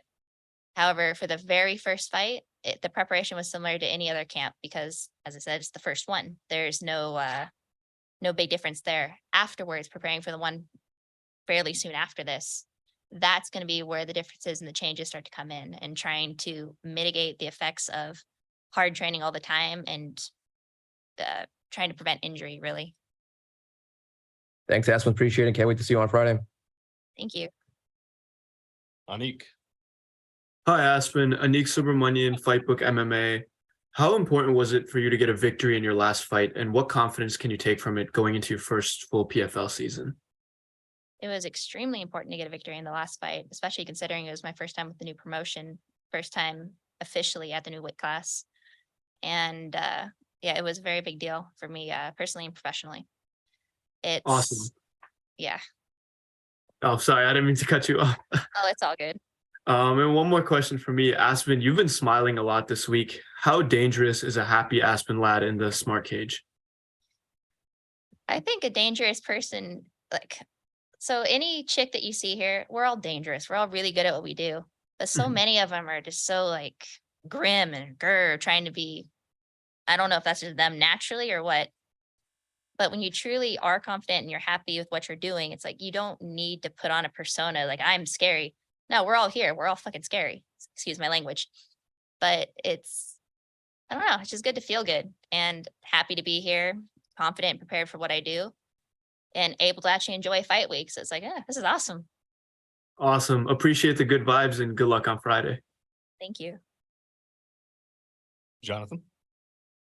Hey, Aspen. Jonathan Ramlakan, 5 Reasons Sports. We spoke a couple of weeks ago, and Kaya and Kylo Ren made their appearance on the interview. Do you bring them with you when you're coming to fight, or do they stay at home? So I don't. Kaya, I totally could, my little older husky. But Kylo, he's a great boy and I've trained, he's very well trained, but he's too protective. Like in this situation, he ended up trying to eat a cameraman. He'd chill right here until said cameraman was right next to me trying to grab me. But besides that, yeah. So 1 out of the 3 would be very good. The other one is I just foster failed her and I've had her for like 8 weeks and extremely hyper, very sweet. We're working on training, but she would be like up in the microphone. So I can't really take one and leave the other 2, you know? That's fair. I appreciate it. And then also, you're obviously, like Nick said, you're smiling a lot more this fight camp. You're not as drained, obviously, having to make it down to 135. How are you feeling just overall, obviously, just a couple days out from the fight? Yeah, so this is, if anybody doesn't know, these interviews are being done on weight cut day. So if you have moody fighters, that's why. But for me, this is usually like, oh, it's terrible. You don't even want to move. But I'm feeling good. Like, sure, there's going to be a small weight cut, but it's not serious. It's not like, oh man, I'm going to be at death's doorstep tonight and I feel like crap. I don't. I feel pretty darn good. It's like I'm thinking about walking around and going to go see the bodies exhibit after this. Like, it's nice to feel good and be excited for what I'm doing. Appreciate your time and good luck this Friday. Thank you. Jake. Hey, Aspen, great to talk to you. Jake Nowicker here from the Scrap News.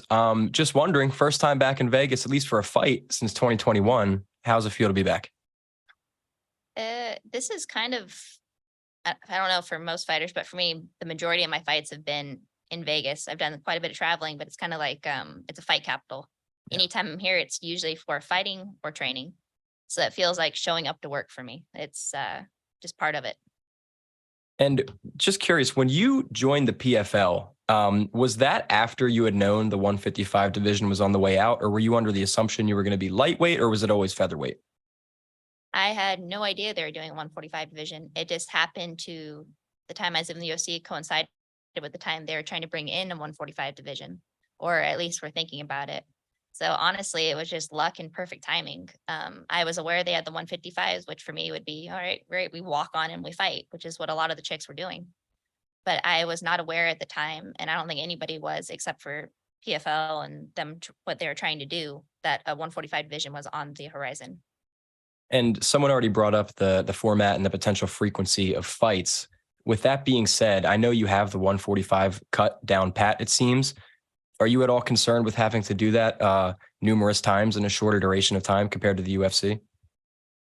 I'm not. So even compared to last year when I was newly at the 45 weight class and after coming off of a horrendous trying to make 35 for a long time, like I was not in a good physical state, but it's even better this time. So the cut coming into it even lower, that's not going to be an issue. It's more or less what we do for a living. It's difficult. We train all the time. We fight all the time, or we don't fight all the time, but we're always sparring. We're always preparing for the next fight.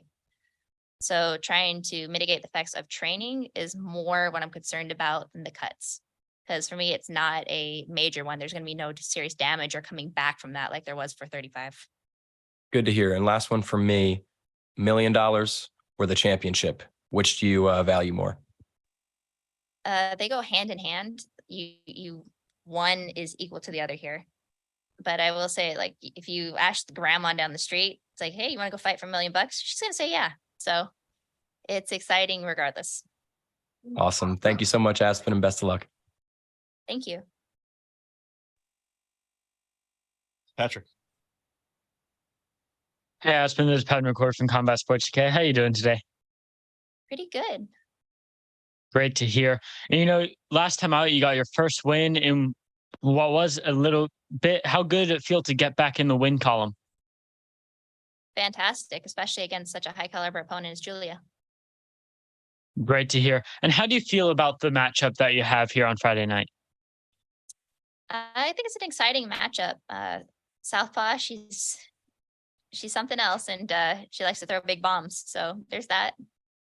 Yeah, I've already experienced that at the media day today. She shut down my question, but did it feel good to kind of right the wrongs last time out? And do you want to continue to right the wrongs of the UFC tenure in this next time out as well? I really don't look at it that way. It's not wrong. It's all a learning experience, a learning thing. Like, I'm still fairly young, but I've been in the sport a long time, and I've done a lot, seen a lot, experienced a lot. So it's not even righting wrongs. It's just writing a new chapter. Great to hear, and good luck on Friday night. Thank you. MMA locker room. Hey, Aspen, how's it going? MMA locker room, part of Puff Sports Radio. Sweet, it's going well. Can you talk to me about your training partners at MMA Gold Fight Team? How Fluffy Hernandez is helping you? How Max Griffin is helping you in KGB? Yeah, so KGB and I have not trained for this camp. She's a friend, and she's she's an awesome person. But Max and Fluffy are my teammates 24/7 year round. As far as Fluffy goes, if I wanted to get rid of him, I couldn't. They are fantastic and doing very, very well. They're both a wealth of knowledge. We've all been around for a very long time, and they're fantastic at what they do. I'm very blessed with the teammates I have and the team I have and the coaches. I couldn't ask for anything more. And I just want to get your take on this, because at the UFC, it's just all about getting a win, getting the finish, finishing a fight with the win. But here at the PFL, you get rewarded for finishes early in the first round. Does that have your game plan implemented a little bit more towards the finishes and doing a heavy ground and pound game for this fight coming up? That would be my preference for every fight, but it's not really something you could overly plan for, because then you'll get a little bit sloppy and you're trying to. It's like if you're trying to do something and you're trying to avoid this one pitfall, you're absolutely going to hit it. Like, if all you're thinking about is, I got to do this, I got to do this, you're not going to do it. So I'm not hyper focusing or hyper fixating on, you got to finish in this round at this time. Work for the finish will come. Got it. And then last one for me.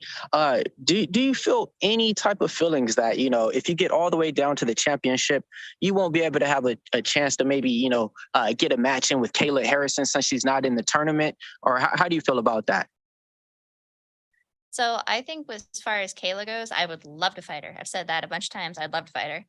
But it's completely on what she chooses to do and what PFL chooses to do. Because she's clearly not in this tournament. And for me, my foreseeable future is within it. But after the tournament, I would say if they wanted to do like a special fight, but I'm fighting every 6 to 8 weeks here. But we'll see. If that fight comes on the horizon, if they offer it, I'm taking it.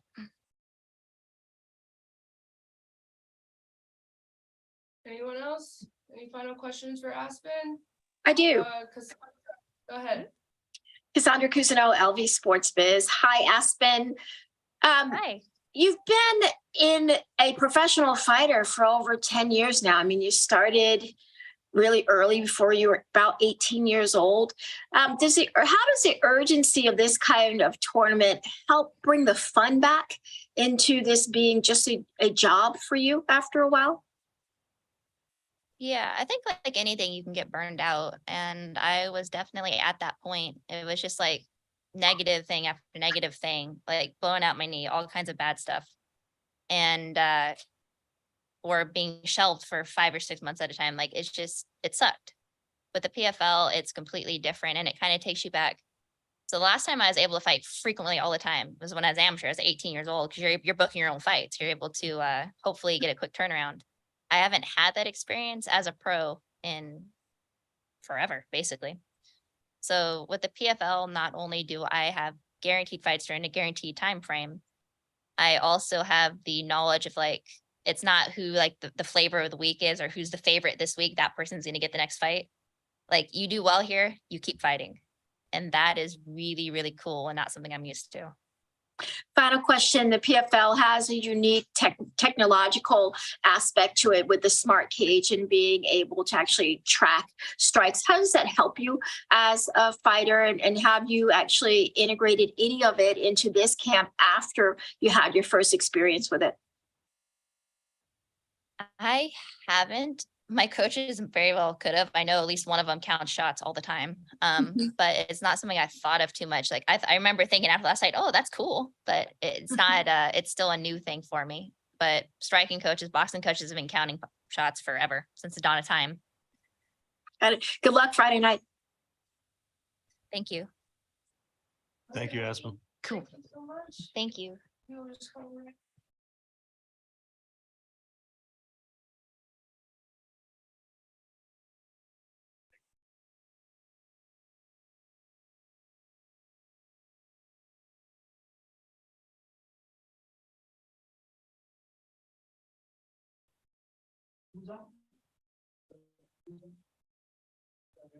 What was asking?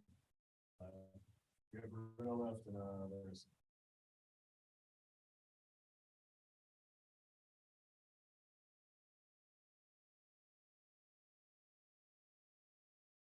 Oh, man.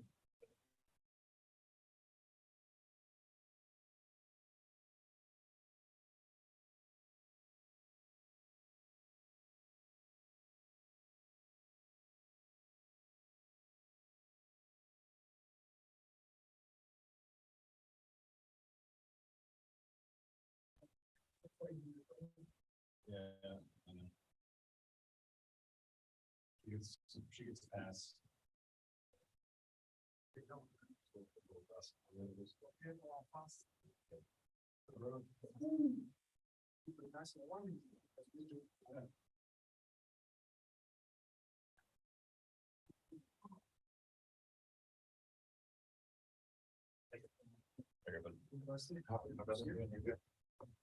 Always. É rápido, meio rápido. Só pra saber. Tô perguntando aqui. Só Só pra saber a vergonha que eu acho que nós vamos 45 minutos. Mas, ok. É mentira, né? Eu sei. Bruno's here, guys. Caladinho. Thank you.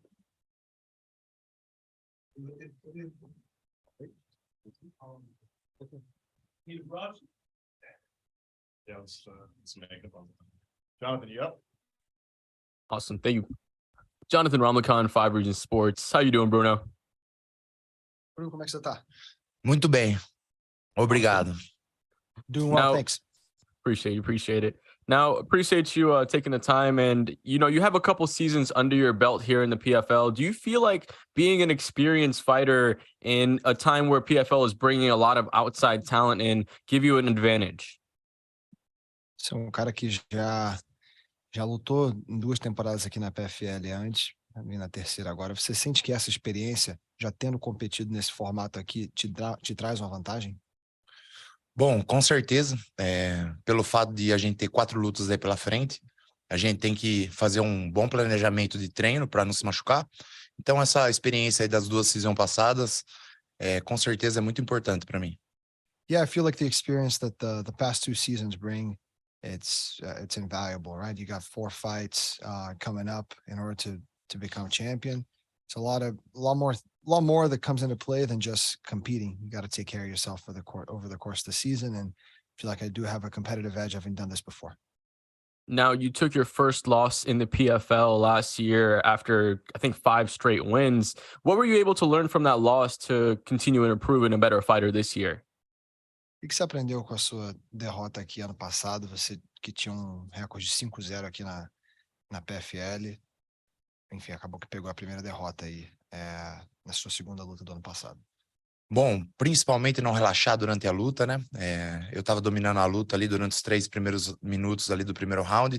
Infelizmente, eu tomei 2 mãos por ali que acabou afetando minha visão. Então, essa experiência aí para mim, com certeza, me ajudou muito. feel like the one thing that I was able to get out of that, the major thing was just to not to get complacent, not to coast by, to feel too relaxed with the fights. I feel like I was winning the first 3 minutes of that fight. Then stuff happened and the fight went the other way.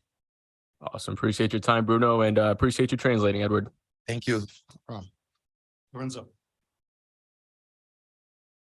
Hey, Bruno, it's good to talk to you again, my man. The last time we saw you in the PFL, you lost the decision to Matheus. Now, fast forward 9 months, and it's your first fight of 2023. The money and the belt are motivation enough for you, for sure. But is there any extra fire burning in you now that you know your first matchup of the year is going to be against him? A última vez que a gente viu competir aqui foi 9 meses atrás, você perdeu pro Bufa. Tem o cinturão, tem $1 milhão, mas você sente uma vontade ainda mais aí de competir, considerando o tempo que você passou fora e o fato da sua última luta ter sido contra, enfim, esse cara que te venceu? Bom, o dinheiro não é tudo. Com certeza, meu pai investiu muito na minha carreira desde o começo. Então, eu levo minha família como base, né? Para me reerguer de novo. E com certeza aí fazer uma boa temporada. Absolutely. Money's not everything. And my dad invested a lot of my career, very family-oriented man. And I look forward to taking this win back home and building upon an even better season. Bruno, this is a big fight. You're a former PFL champion and a very exciting fighter to watch. And now you're matched up against last year's finalist. What message can you give to your PFL fans that are excited to watch you return in a big heavyweight fight this weekend? Lutador muito dinâmico, sempre dando boas lutas aí para os fãs. Qual é uma mensagem que você gostaria de passar para os fãs que estão animados aí com o seu retorno depois da temporada de 2021 espetacular? Bom, quem acompanha minhas lutas aí, das 6 lutas que eu fiz até a última que eu perdi, minhas lutas são bem empolgantes. Com certeza pode esperar de mim uma grande guerra e se Deus quiser vou vir com a vitória. Yeah. Fight fans already know when I go to the cage, you can expect a big war and an exciting fight, and tune in this upcoming Friday. God willing, I'll come out with another win. Bruno, thank you so much. Thank you, translator, as well. Appreciate it. Thank you, brother. Shoshan. Hey, Bruno, Jose Montesino from Lucha Libre Online. If you watch, I know probably you watched your last fight. What you will change from that fight? Leg kicks, you'll go more aggressively. What will change from that fight? O que você vai mudar? Eu imagino que você assistiu a sua última luta. O que você vai mudar da sua última luta para essa? Bom, a minha última derrota, né? Eu treinei no Brasil, fiquei um pouco mais perto da família, acabei me desfocando um pouco. Voltei agora para Vegas, para minha equipe, antiga equipe, onde eu fui campeão do mundo. Estou fazendo grandes treinos aqui, ao lado de grandes atletas. Então, meu foco agora é bem maior. Se Deus quiser, vamos conquistar essa vitória. I think one of the main changes from, last fight to this one is changing my team. I came back to Vegas for this camp and for this season. I'm training out here with the team that I was a champion in 2021. So I think you can expect performance more and similar to what you saw in my championship run. Thank you both. Thank you. Patrick. This is Patrick McCord from Combat Sport today. How are you doing today, Bruno? Você tá, Bruno? Tudo bom? Muito bom. Obrigado. Doing great. Thanks. Great to hear. Can we expect any new wrinkles in your game going up against Scheffel again? Você acha que tem alguma rusga, alguma coisa assim que você tá meio reticente em relação a essa luta? Eu não entendi essa pergunta. Alguma coisa que você tá reticente em relação a essa luta? Bom, não, treinei bastante, treinei minha área principal que é o strike, treinei também o grappling, tô bem preparado para qualquer coisa, e é isso aí. No, not really. I trained my strong suit a lot, focused on that as far as my striking goes. Really drilled in on my wrestling and grappling side of things as well, so extremely well prepared. And last one from me, how motivated are you going into this one to avenge a loss? Quão motivado você tá de entrar nessa luta e vingar uma derrota? Bom, muito motivado, muito motivado. Eu quero demais essa vitória. Eu vou fazer uma revanche. Deixei minha família de lado um pouco e vim para cá. Tô há 3 meses longe deles, focando para buscar essa vitória. I'm extremely motivated to get this revenge, to avenge this loss. And I spent the last 3 months away from home, away from my family, put them aside for this one, just to really, really focus on getting this one back. Thank you so much for your time and good luck on Friday. Thank you.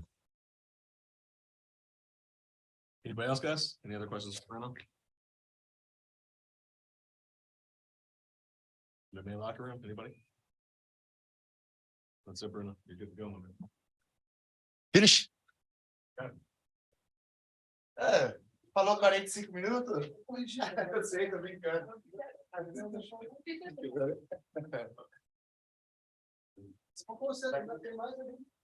Tem mais? Oh, you have to do live media. 1, 2.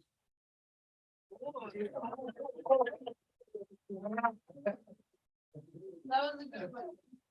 Live media. Rapaz, você ouviu? Bandeira.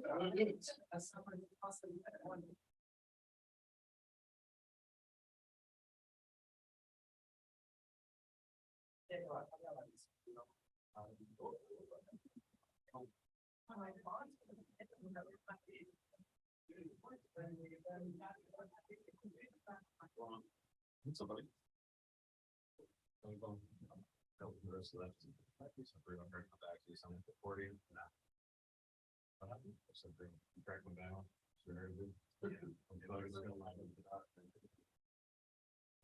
Nice. You know that? Yeah.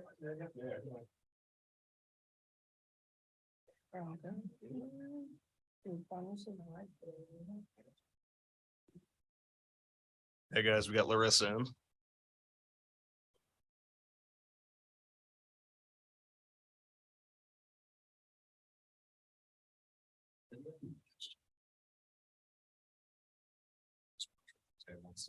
Easy.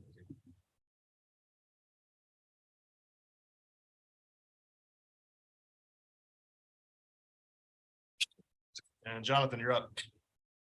Jonathan Ramlakan, 5 Region Sports. Larissa, in the history of the PFL, there's only been 4 repeat champions thus far. What do you need to do to become the 5th?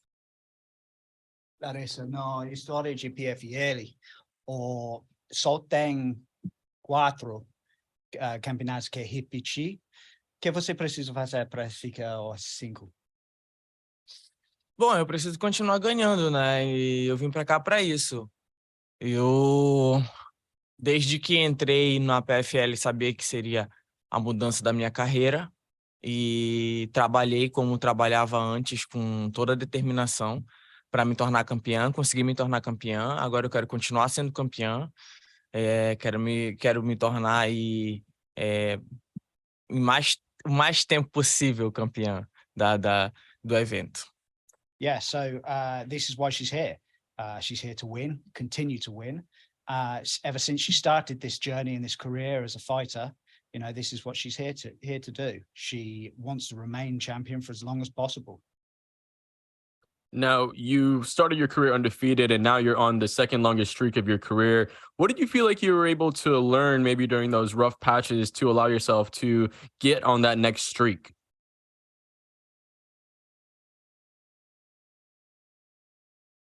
You cut out there at the end, Jonathan. Sorry about that. I was just saying you started your career on a great win streak, and now you're on the second longest streak of your career. What did you feel like you were able to do to get on that second streak? Então, você começa a sua carreira ganhando consecutivo. Agora você volta, você tem o mais agora, você ganhando consecutivo. O que você precisava fazer para volta para esse ritmo? Na verdade, eu já tô nesse ritmo, né? Eu tô ganhando consecutivamente. Então, a ideia é continuar com isso. Eu não esmoreci, né? Tipo, eu não descansei e fiquei tipo, agora eu sou campeã, eu bato todo mundo. Não, eu não fiz isso. Eu continuei trabalhando, eu acho que todas as meninas que estão aí são duras, são meninas que querem tanto quanto eu, então eu tenho que continuar querendo isso da mesma forma, como se eu não fosse campeã, né? E continuar trabalhando para que eu não perca o meu posto. So this is what she's working for. She's in her mind, she's mentally saying to herself, "I'm not the champion. I've got to still become the champion." And that's her work ethic. Is she's fighting and training as if she isn't the champion, and she's got to get there to achieve that again. Awesome. Thank you and good luck this Friday. Thank you. Anik. Larissa, Anik Subramanian, Fightbook MMA. Congratulations on your title last year. You are a world champion, and there's so many great female fighters in multiple promotions. Do you see yourself as a top pound-for-pound fighter in the world, and who else would be on your list? Você é um dos maiores lutadores de fêmea no mundo. Você viu, você na top 3, 5, que você pensa sobre outros lutadores nesse lugar? Dentro da PFL? Uhum. Eu acho que eu sou a mais top agora, né? Não desmerecendo elas, mas eu vejo elas muito numa linha, né? Muito no nível, assim, até por conta da categoria ser mais baixa, o nível de punch ele é menor. Eu vejo elas muito comedidas, muito estudando muito, enquanto eu já sou uma atleta mais agressiva, que vem de um peso mais pesado, né? De uma potência maior. Então, isso eu acho que me faz ficar totalmente diferente em um nível acima disso.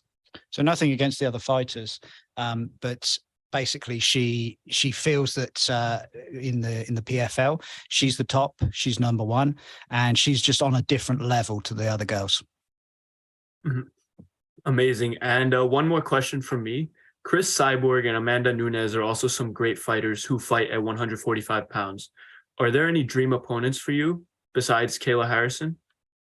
Sorry, I didn't catch that. What was that? Yeah. So Chris Cyborg and Amanda Nunes are great fighters at 145 pounds. Are they dream opponents for you? And are there any other fighters that you dream of fighting? Amanda Cyborg está ótimo lutadores no 45. Eles estão seu sonho para lutar com eles ou ainda você está focado na Kayla? Eu tô focada no torneio, né? São duas lutadoras que estão em organizações diferentes. Elas não estão aqui, então eu tô lidando hoje com a realidade, é com que eu posso lutar, é com que eu vou lutar. Terminando o torneio, a gente vai ver aí quais serão as propostas, como é que a PFL vai me querer, se ainda vão me querer aqui, se não vão. Então, assim, eu tô aberta a todas e qualquer possibilidades. Óbvio que enfrentar uma dessas duas seria ótimo, né? Mas isso seria fora da organização, então já haveria uma série de coisas para que eu pudesse enfrentá-las, né? São ótimas atletas, óbvio, são as maiores do mundo para mim e são brasileiras e isso me deixa mais feliz ainda. Então, assim, para isso acontecer, a gente teria que sair desse cenário da PFL e ir para uma outra situação. E elas estão contratadas ainda de suas organizações, então não é uma coisa que a gente vê agora, né? Yeah, so right now she's focused on the tournament, the season. And in regards to Amanda and Cyborg, you know, she'd love to fight them. It would be a dream. They're both Brazilians. Kayla obviously is there in the running, but really we're focused on the tournament at the minute. Obviously, you know, she's saying it's reality that the other two are contracted to other organizations. So, you know, in reality, we'd have to, you know, work out how we do that. There's a lot of moving parts into, you know, creating something between the PFL and the other girls. And if something does come up with Kayla, you know, we could certainly, you know, be chasing after that. But really, we want to focus on the tournament and see what happens after. But we're ears open. Awesome. Good luck on Friday. Joshan. Hey, Larissa, Jose Montesino from Lucha Libre Online. For the last couple of years in PFL, Kayla Harrison was the boogeyman in the division, and everyone was behind that, be the first person who beat her. Right now, you are the champion and you are the boogeyman. How it feels to be in that position, and mentally, how it feels to be the leader now and be the one that everybody's chasing. Ano passado todo mundo falando sobre o Kyla, mas nesse ano você é número 1, você é campeão. Então você é a pessoa que todo mundo correndo atrás. Como você se sente para ficar nessa posição agora? Bom, antigamente era eu correndo atrás não só da Kyla, né? Mas como a Kyla era campeã, era correr atrás dela, né? E com isso eu fiz uma grande trajetória ano passado e consegui destacar meu nome até chegar aqui e me tornar campeão. Hoje eu já imaginava, antes de chegar, na verdade, eu já imaginava que estando nesse posto eu ficaria com esse alvo nas costas e que elas me caçariam, né? Mas eu, como uma pessoa que vem de uma guerra de vida, por todas as coisas que eu já vivi na minha vida, eu não descanso, eu sempre fico atenta, porque eu sei que tem alguém querendo tanto quanto eu. Então eu não posso descansar em momento nenhum. Eu me sinto super bem, eu tô tranquila com relação a tudo isso. Eu sei de tudo, eu tô bem consciente nessa posição que eu tô, mas eu tô atento o tempo todo, pronta para a guerra o tempo todo. So yeah, obviously last year, Kayla was the one to chase after, and you know, not just Kayla Harrison, but Larissa was chasing after the belt, the dream, and you know, chasing after the trajectory that she's had in her career. Last year was incredible in terms of the height she reached. This year, obviously, as she said, the girls were all chasing after her. She appreciates that she's number one. She's the champ. However, all the things she's passed in her life, she feels that she's a warrior. She's always been ready for war. And that's where her mentality is at the minute, you know, taking every fight as it comes and just remaining ready for war.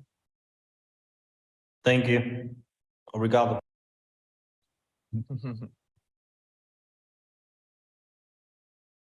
Jake. Hey, Larissa, great to talk to you from Scrap News here, Jake Nowaker. I'm just curious, are you okay with the 155 division being scrapped? Are you cool with doing featherweight? Você tá tranquilo com o divisão de 155 acabando? Agora você precisa mudar para 145? Eu não gostei nada de ter acabado com a divisão, óbvio, né? Porque eu tava super bem. E, enfim, eu não queria ter que cortar mais peso, né?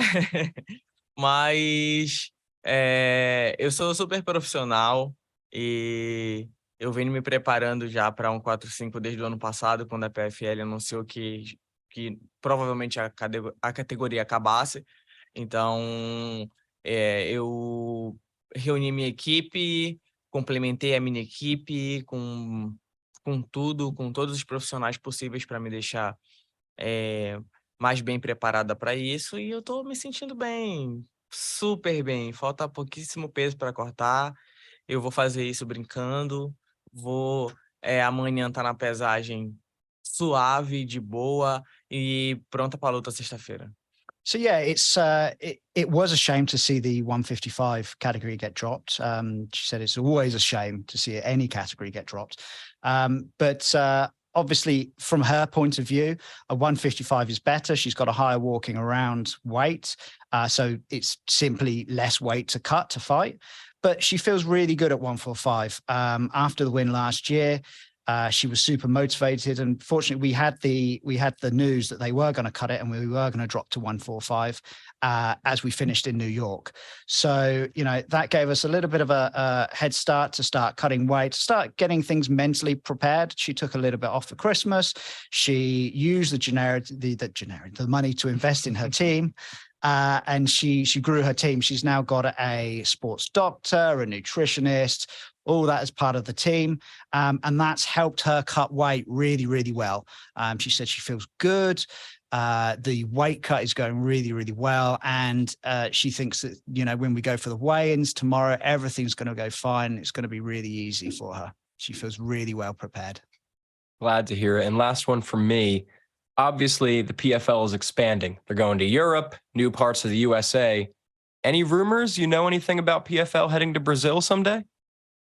O PFL está crescendo agora, está aqui nos Estados Unidos, está crescendo para a Europa. O que você pensa sobre o futuro de PFL e Brasil? Eu acho que já deveria estar acontecendo antes de ir para a Europa.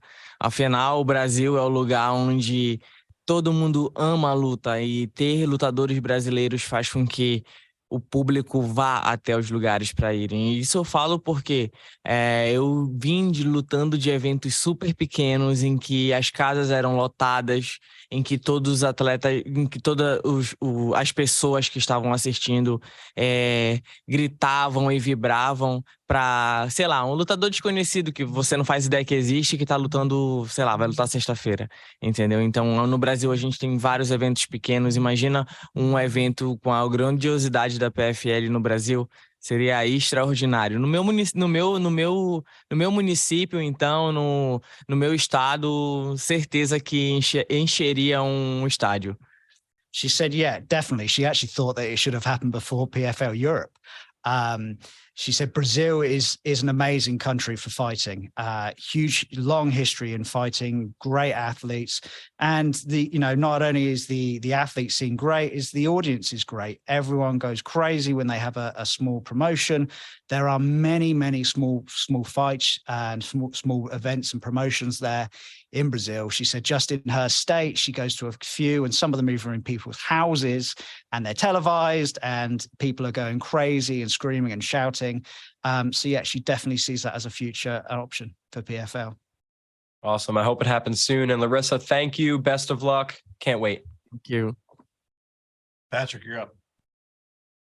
Hello, this is Pedro McCoy from Combat Sports UK. How are you doing today? Tá tudo bem hoje? Sim, tudo ótimo. Everything's great. Great to hear. In your championship win, while it was an amazing win, it did break your 5-fight streak of knockouts. Are you looking to build that streak back up again? Sua vencimento de Kyler é ótimo, mas você quebra seu ritmo de knockout. Então, você pensando de criar mais uma cada luta, knockout agora? Eu acho que assim, a luta com aquele era diferente, né? Ela é uma atleta de nível diferente. Mas eu pretendo voltar com os nocautes. Eu acho que a galera gosta mais disso, né? She said, yeah, definitely. The decision with Kayla was great, but obviously Kayla is a different level of athlete. She's a two-time Olympic champion. So, the decision was fine. In terms of returning to knockouts, that's what she wants to do. People want to see people get knocked out. So she's there to entertain.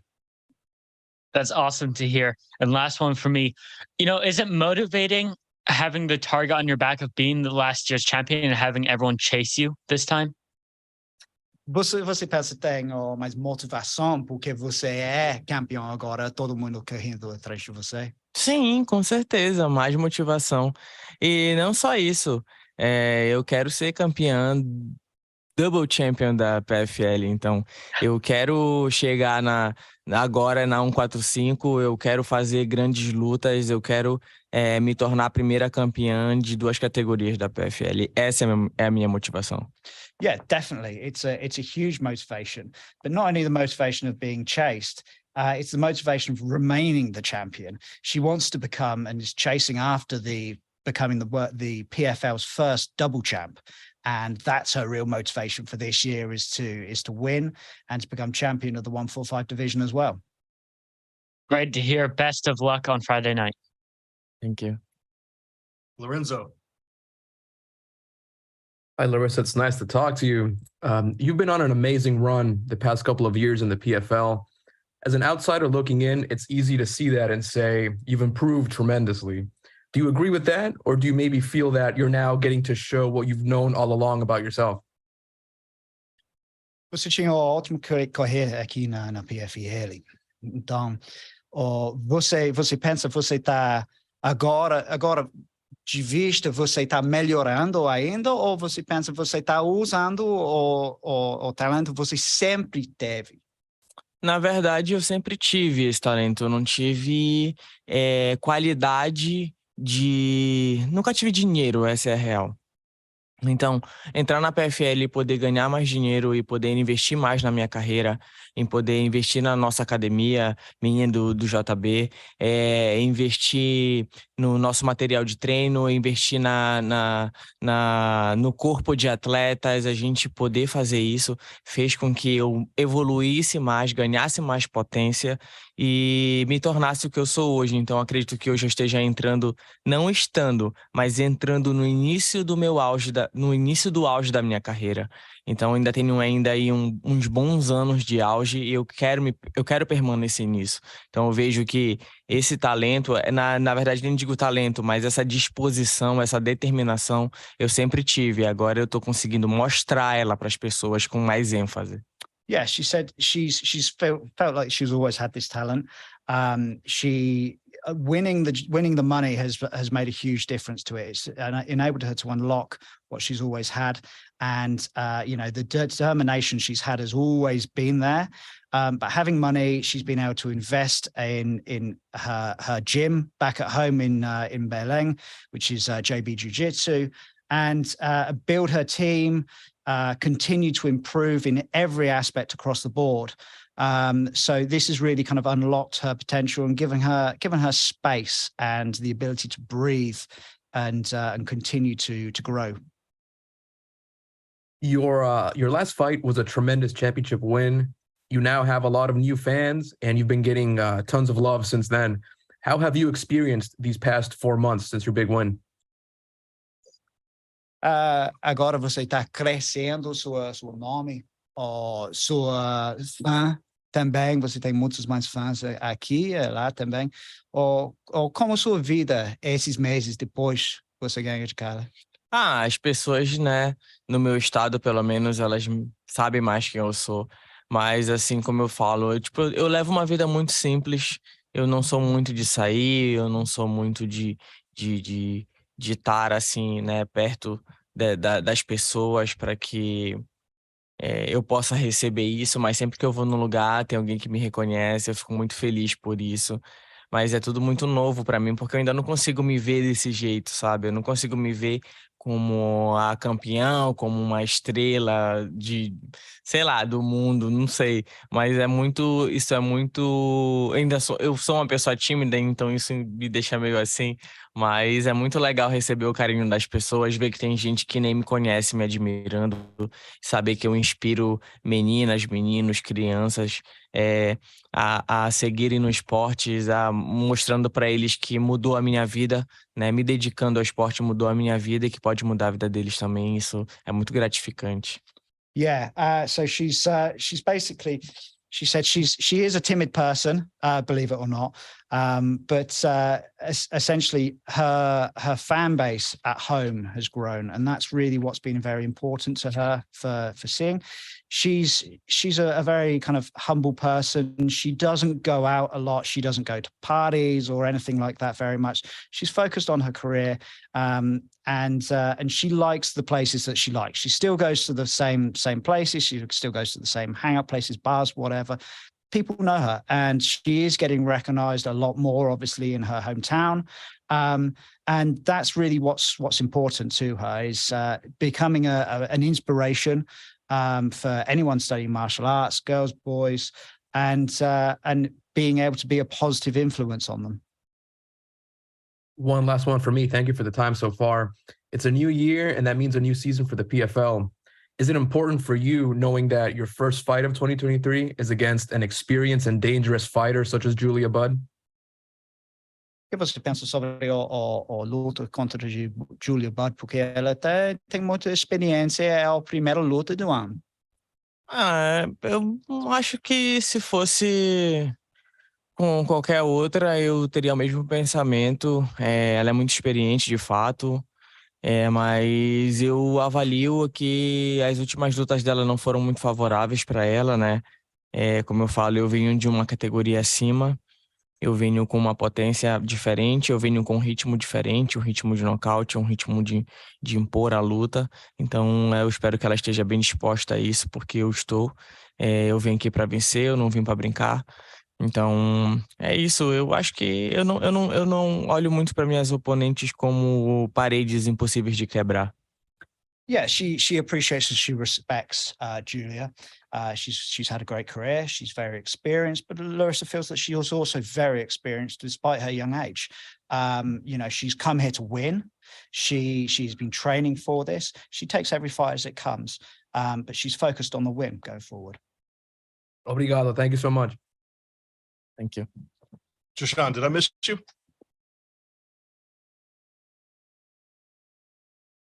Okay. MMA Locker Room, you're up. Hey, what's going on, champ? MMA Locker Room, part of Puff Sports Radio. I just have a question for you. It seems like the redemption song is playing over and over in my mind, Bob Marley. With that being said, you were able to redeem yourself versus Kayla Harrison. After this tournament, would you be maybe looking to redeem some of those other losses that you got in your career and maybe go over to the UFC? Or do you see PFL as your home and you're just trying to get millions after millions? Depois desse potencial luta com Kyla no futuro, você pensa sobre voltando para o UFC para pegar sua vingança de outro lutador no passado que é de você? Olha, mesmo que eu quisesse que isso acontecesse, seria meio impossível, porque eu não vou baixar o peso da Jéssica Andrade nem ferrando, e nem vou lutar com a Germane, que eu acho que ela já deve estar quase se aposentando também, né? Então nem vale a pena. Mas com relação a outra organização, eu só tenho a dizer que eu estou satisfeito aqui na PFL, né? Enquanto me quiserem, enquanto estiverem valorizando o meu trabalho, eu vou permanecer aqui. Mas se não, se eu em algum momento o UFC aparecer com alguma proposta pagando muito, muito, muito bem, a gente vai, né? Porque o que eu quero é isso, eu quero valorização do meu trabalho, além do meu nome estar lá em cima, eu quero valorização do meu trabalho, eu quero ganhar tanto quanto esses caras aí, que tem um monte de cara fazendo um monte de luta bosta aí, e ganha um dinheirão, enquanto tem um monte de mulher aí que faz só lutão e não ganha nada. Então, é esse meu pensamento. Yeah, she said that, she'd love that, but she lives in reality. So Jermaine is obviously pretty much retired. There isn't a chance in hell that she's going to hit the weight of Jessica. So, she's quite happy where she is.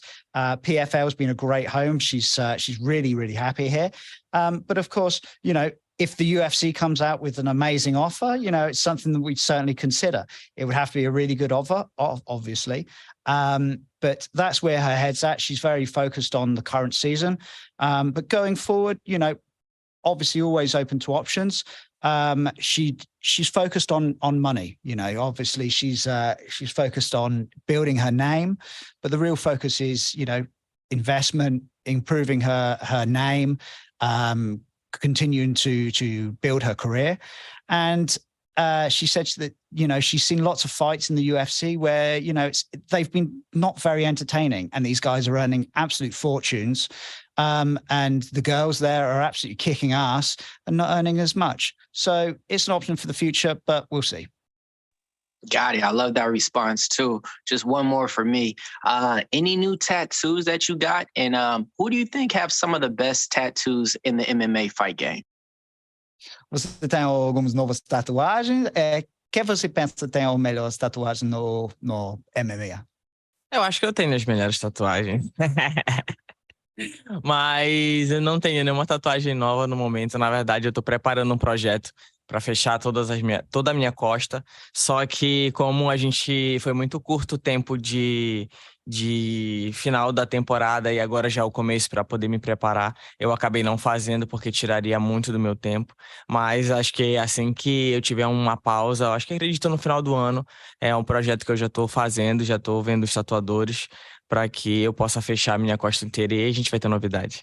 So she said she thinks she's got the best tattoos, obviously.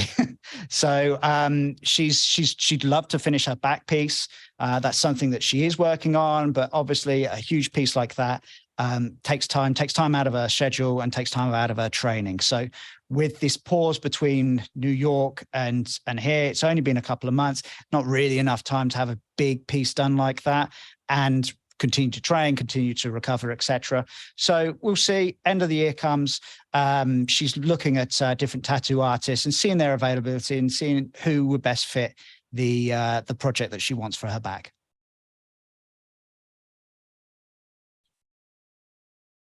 Thank you, guys. That's it. Thank you, Larissa. Rock and roll. First, gonna go next door for live media and then.